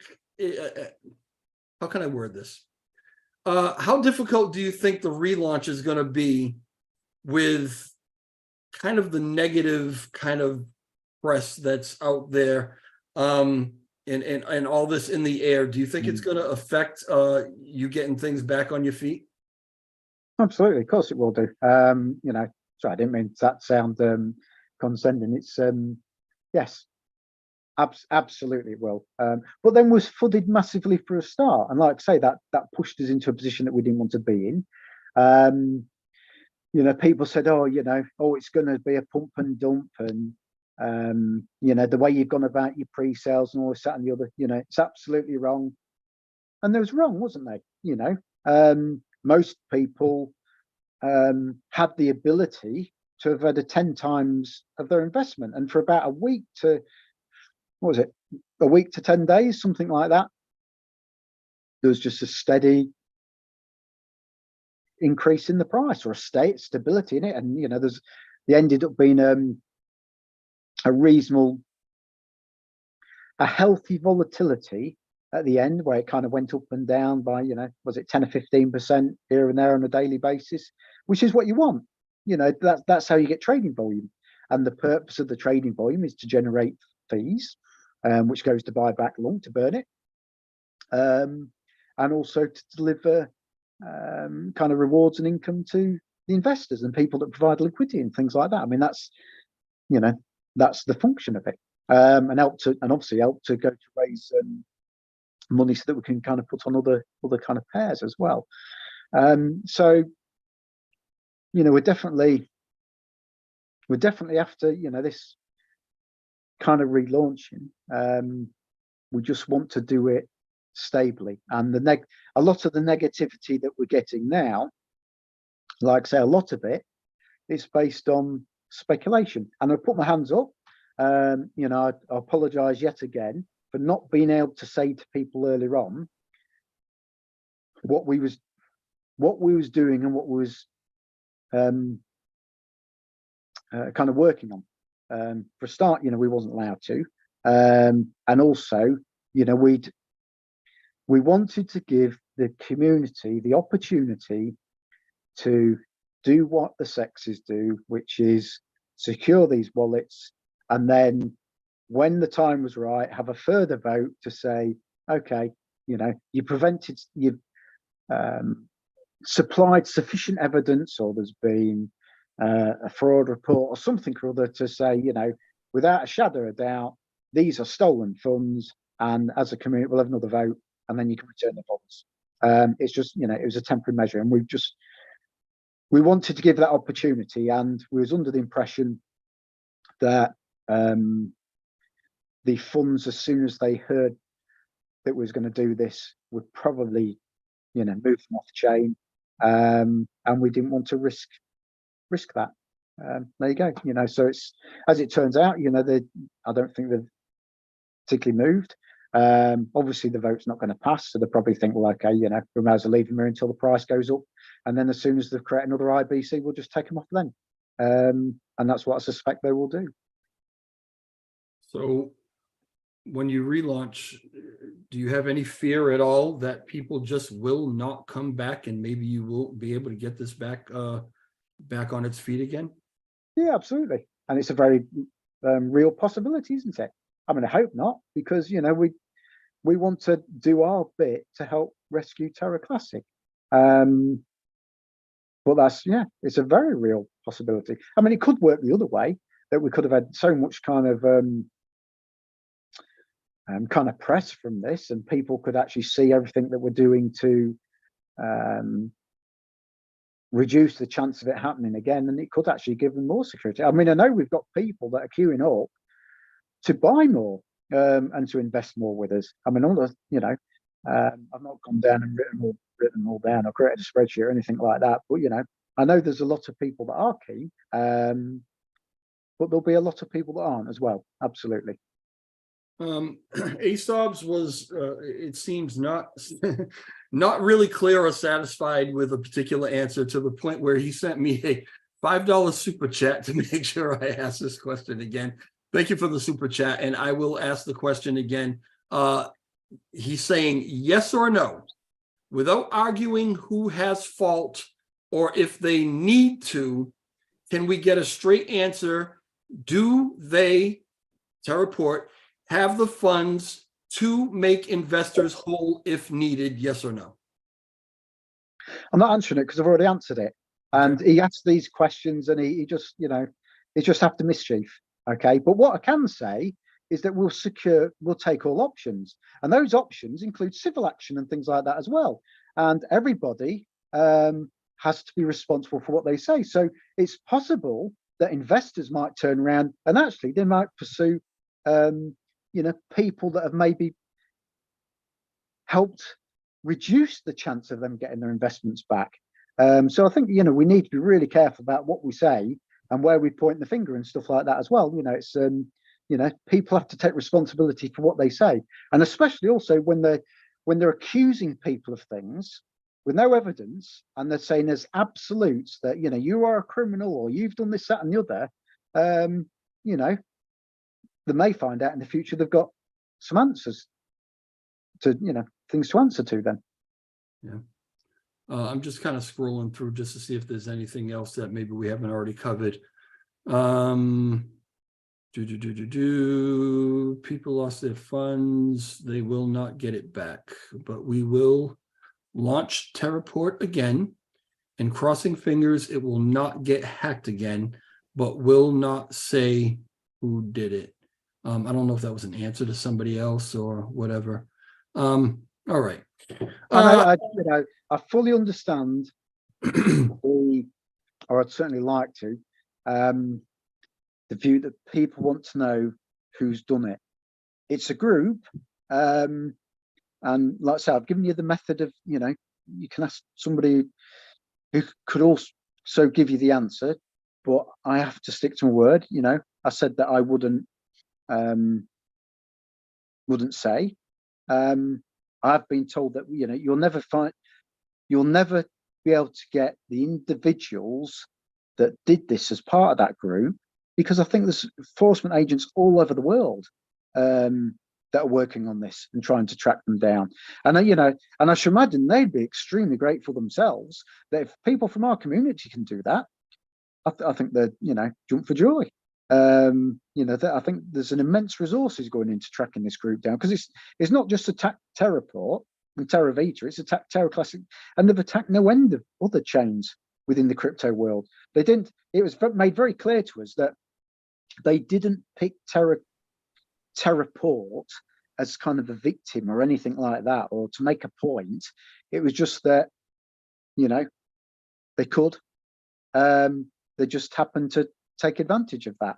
And they'll take advantage of anybody where they think, you know, there's a project there that, you know, potentially they can, or an opportunity there to steal. I mean, it's, you know, it's like within Terra Vita. I mean, we've saved hundreds of thousands of dollars over last year in terms of people that get their seed phrases kind of stolen, and you know, they're forced to kind of undelegate. And you know, so we've never actually really took a lot of kudos for this, because we would rather just defeat hackers. So, you know, some of these people that we saved a lot of funds from redelegate to us. Some of them, you know, give the particular developers within our team that help them, give them a bit of a reward. Others just say, you know, thanks for helping us, and then they go and delegate with somebody else. But from our point of view, every single hacker that isn't successful in taking somebody's funds is a hacker that's probably a little bit annoyed and might give up. And you know, got to do your bit, ain't you? It's they're just, you know, some fantastic criminal minds out there. And the trouble is, all the great hackers, all the great criminals in the world are the ones that aren't caught. The ones behind bars are the ones that are very good at being criminals, aren't they? You know, I think it's a bit like an arms race, isn't it?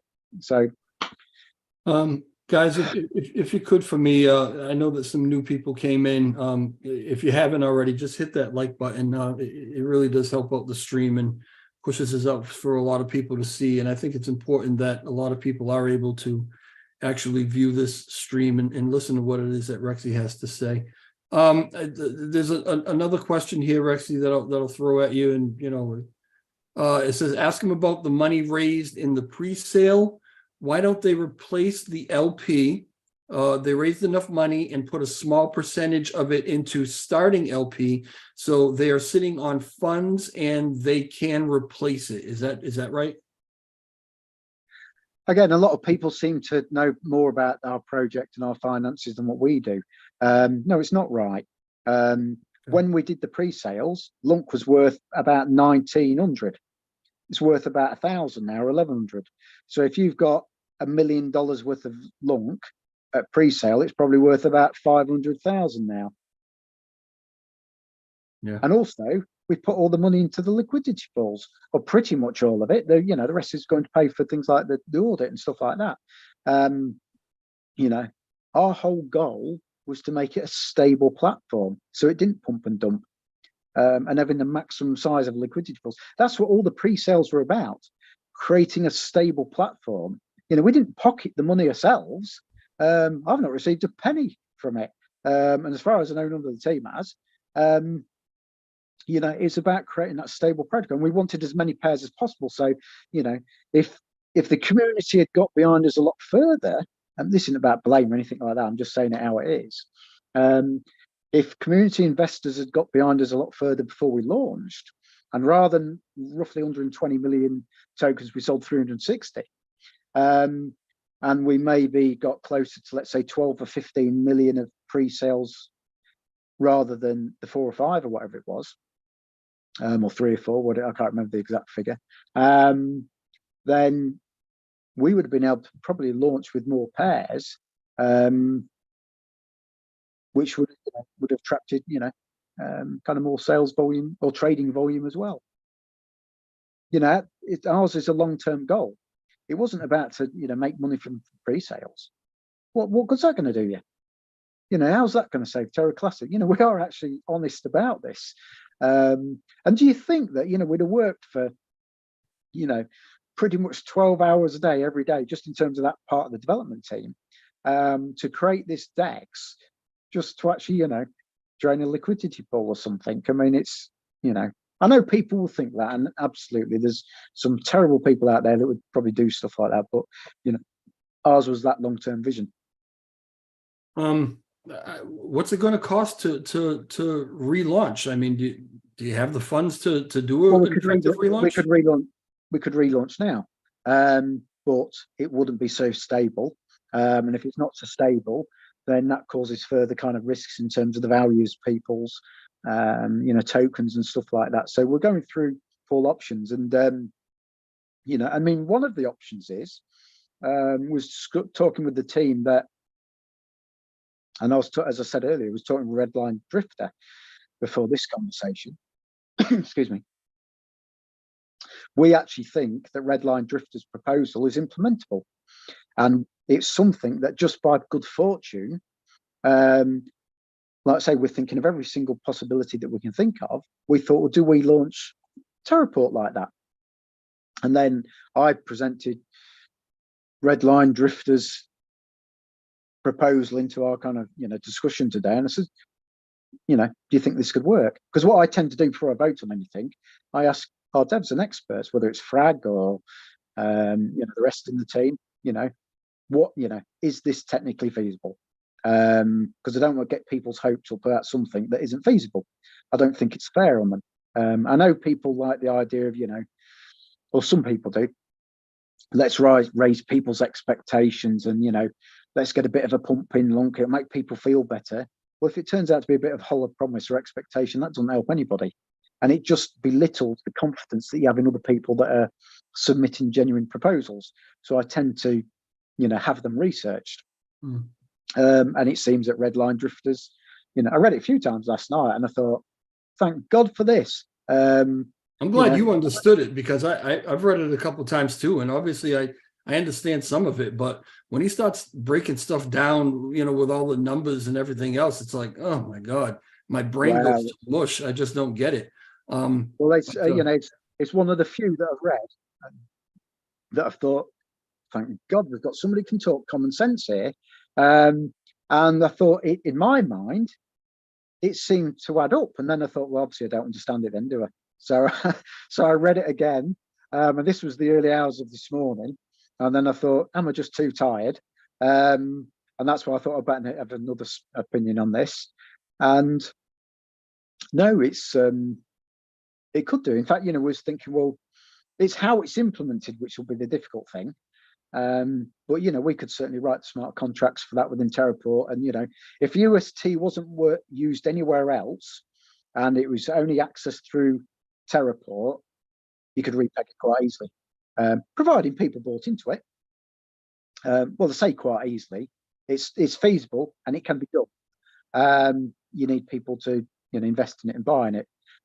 However, in terms of the wider elements of his proposal, as I understand it,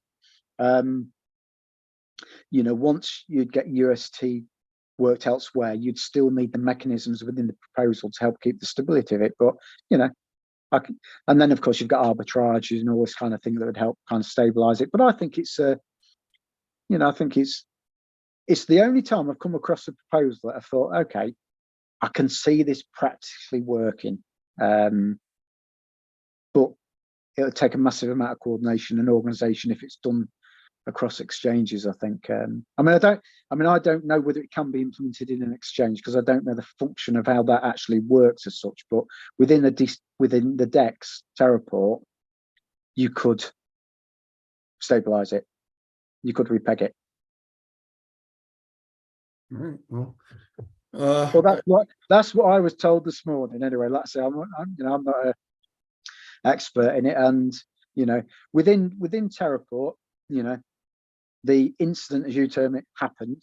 Other than that, okay, we had delivered the minimum viable product for Terraport, and was aware that there was things we needed to work on, like, you know, getting the graph working and lots of other stuff. But it was version 1, okay. However, other than that, it was stable. It was doing what it was supposed to do, and it was working, you know, really well. We had problems with the infrastructure, so we had a couple of days where there wasn't a lot of trading, and there was about 1 in 3 transactions that didn't work very well. But again, that was down to the infrastructure on the chain, and there's, you know, massive amounts of requests and stuff going through. But you know, was working to kind of fine tune a few of those things. Other than that, it was solid. I mean, it worked far better than what I thought it was going to do. You know, phenomenal. I'm just so glad that it didn't pump and dump. You know, it was designed not to do that. The vesting approaches and stuff that we did, and the tokenization, it was all designed to make it as stable as possible, and it delivered on that. right. From my point of view, anyway. Others might disagree. I'm gonna give you an opportunity to kind of make a closing statement, but give me like 15 seconds. I just want to play. Everybody in the chat, I'm gonna play an ad. Relax, just skip it or whatever. We'll be back in like 5 or 10 seconds, and we're going to get Rexy's closing statement for the day. Da, da, da, da, da, da, da, da. All right. Anyway, you know, this has been a long one, so I really appreciate you putting in the effort to kind of field these questions and explain, you know, as best you can with what you can actually say to the community exactly what's happening. And I believe that by now that those ads should be over. So I'm going to ask you, in conclusion, is there anything that you want to say to everybody that's in the chat, everybody that's listening, everybody in the community? Yeah, I guess, you know, like I say, in conclusion, for all those that are still kind of believe in us and continue to support us, I just want to thank them very much for that. You know, we're very humble about it. For those that have helped us in terms of, you know, reducing the damage and to give us a chance of getting funds returned, you know, I absolutely want to thank them. There's quite a lot of people, and most of them don't want the names mentioning for whatever reason. So, you know, thank you to them. In terms of the actual kind of attack, yeah, I'll reiterate, I'm sorry it's happened. If we could have done anything to stop it and we could wind back the clock, we'd certainly do that. However, we're doing everything we can to put things right. We're having the full CERTIC audit of the code that will be relaunched. We're planning the relaunch.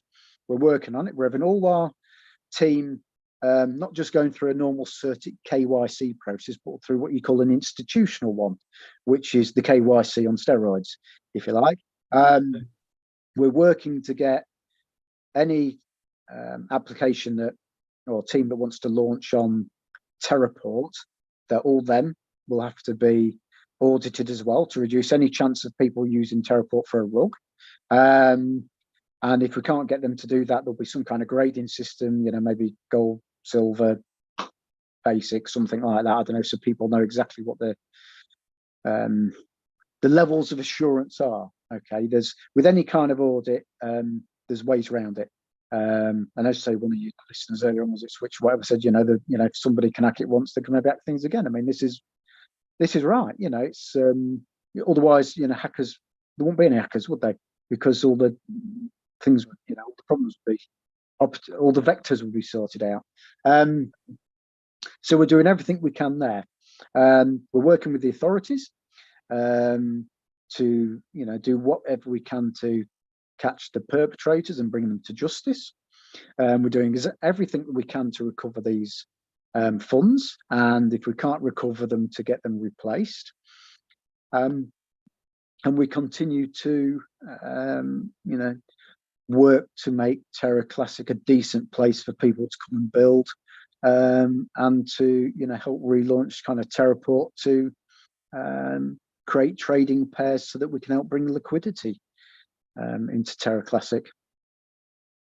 Oh, then on top of that, we're still working with all nodes and others to ensure that we still provide infrastructure. So we're still going to pay for that this month, so that that's provided free of charge, as it has been since since we started kind of building it, and since the Terra station incident, if you like. So we're kind of working on that. The validator's still up and running, and that's going great. As I say, everybody in our team that has anything to do with Terra Vita, is going to be subject to the CERTIC audits, and we recommend that anybody that has anything to do with Terra Classic has to go through that. Certainly anybody that puts any proposal through governance, we think, and people should be audited, if you like. If you've got nothing to hide, I appreciate people have their personal time and things like that, but you can't rely on anonymity, can you? And goodwill. It's unfortunately. I certainly think if you're receiving money from the community pool, then you should be subject to as in-depth audit as is possible. I'm not opposed to that. I think that if you're receiving money from the community, if somebody wanted to make the argument that you should in some way, shape, or form be doxxed, whether that is to the community or whether that's to an individual legal group or whatever, to somebody, I'm not against that argument at all. So going forward, we'll see what happens. And like I say, we're ongoing with our ongoing kind of developments and partnerships with different kind of organizations in crypto. Yes, we are leading and developing a campaign to clean up crypto, whatever it takes. It's I do not want this to happen to anybody again. I don't want any other development group to have to go through what we've gone through. I never expected it myself. Our team didn't. I'm still on suicide watch. It's absolutely destroyed them. And I just hope the whole community can kind of really wake up and think, if we want to rescue Terra Classic, we've got to make Terra Classic an open and welcoming place for developers to come and build. And absolutely, you can question people and do due diligence and things like that. But if you don't make it welcoming, people ain't going to build here. And as I say earlier, you know, a lot of people have said to us that, you know, because of how we've been treated, that they're moving their investments from Terra Classic. I'm not going to say that's why the price has gone down to what it has in the last fortnight, but, you know, I don't think they've got quite that amount of funds, but, you know, significant nonetheless. And I'd like to see that turned around. You know, our goal is to, like I say, you know, bring life back to Terra Classic. That's what Terra Vita means. And I know I've said in the past about, you know, doing a times 100 on Terra. I think that's possible. And I think through building, through increasing the market cap, getting builders in here, you know, increasing kind of build volumes, getting staking up to maybe 80+% or so, you know, I think it is feasible through that alone. Never mind any kind of swapping or, you know, kind of repegging. So, but yeah. All right. Rexy, good luck to you in the future with everything that you're trying to. I'm sorry, my girlfriend's calling me. With everything that you're trying to do, you know, with Terraport, with, you know, I know that you've got a lot on the line. We've talked about that, so I don't wish ill on anybody, and I hope that everything plays out in your favor for you. I really do, and I thank you very much for being here. Yeah, and thank you anybody that's you know, stuck it out for 3 hours. Yeah, it's been a long one, but I think it was well worth it. All right, sir. I'm going to let you go, and I'm going to go get something to eat because my stomach's growling, and I'm sure I'll talk to you soon. Yeah, thank you for your time. Yep. Have a good one.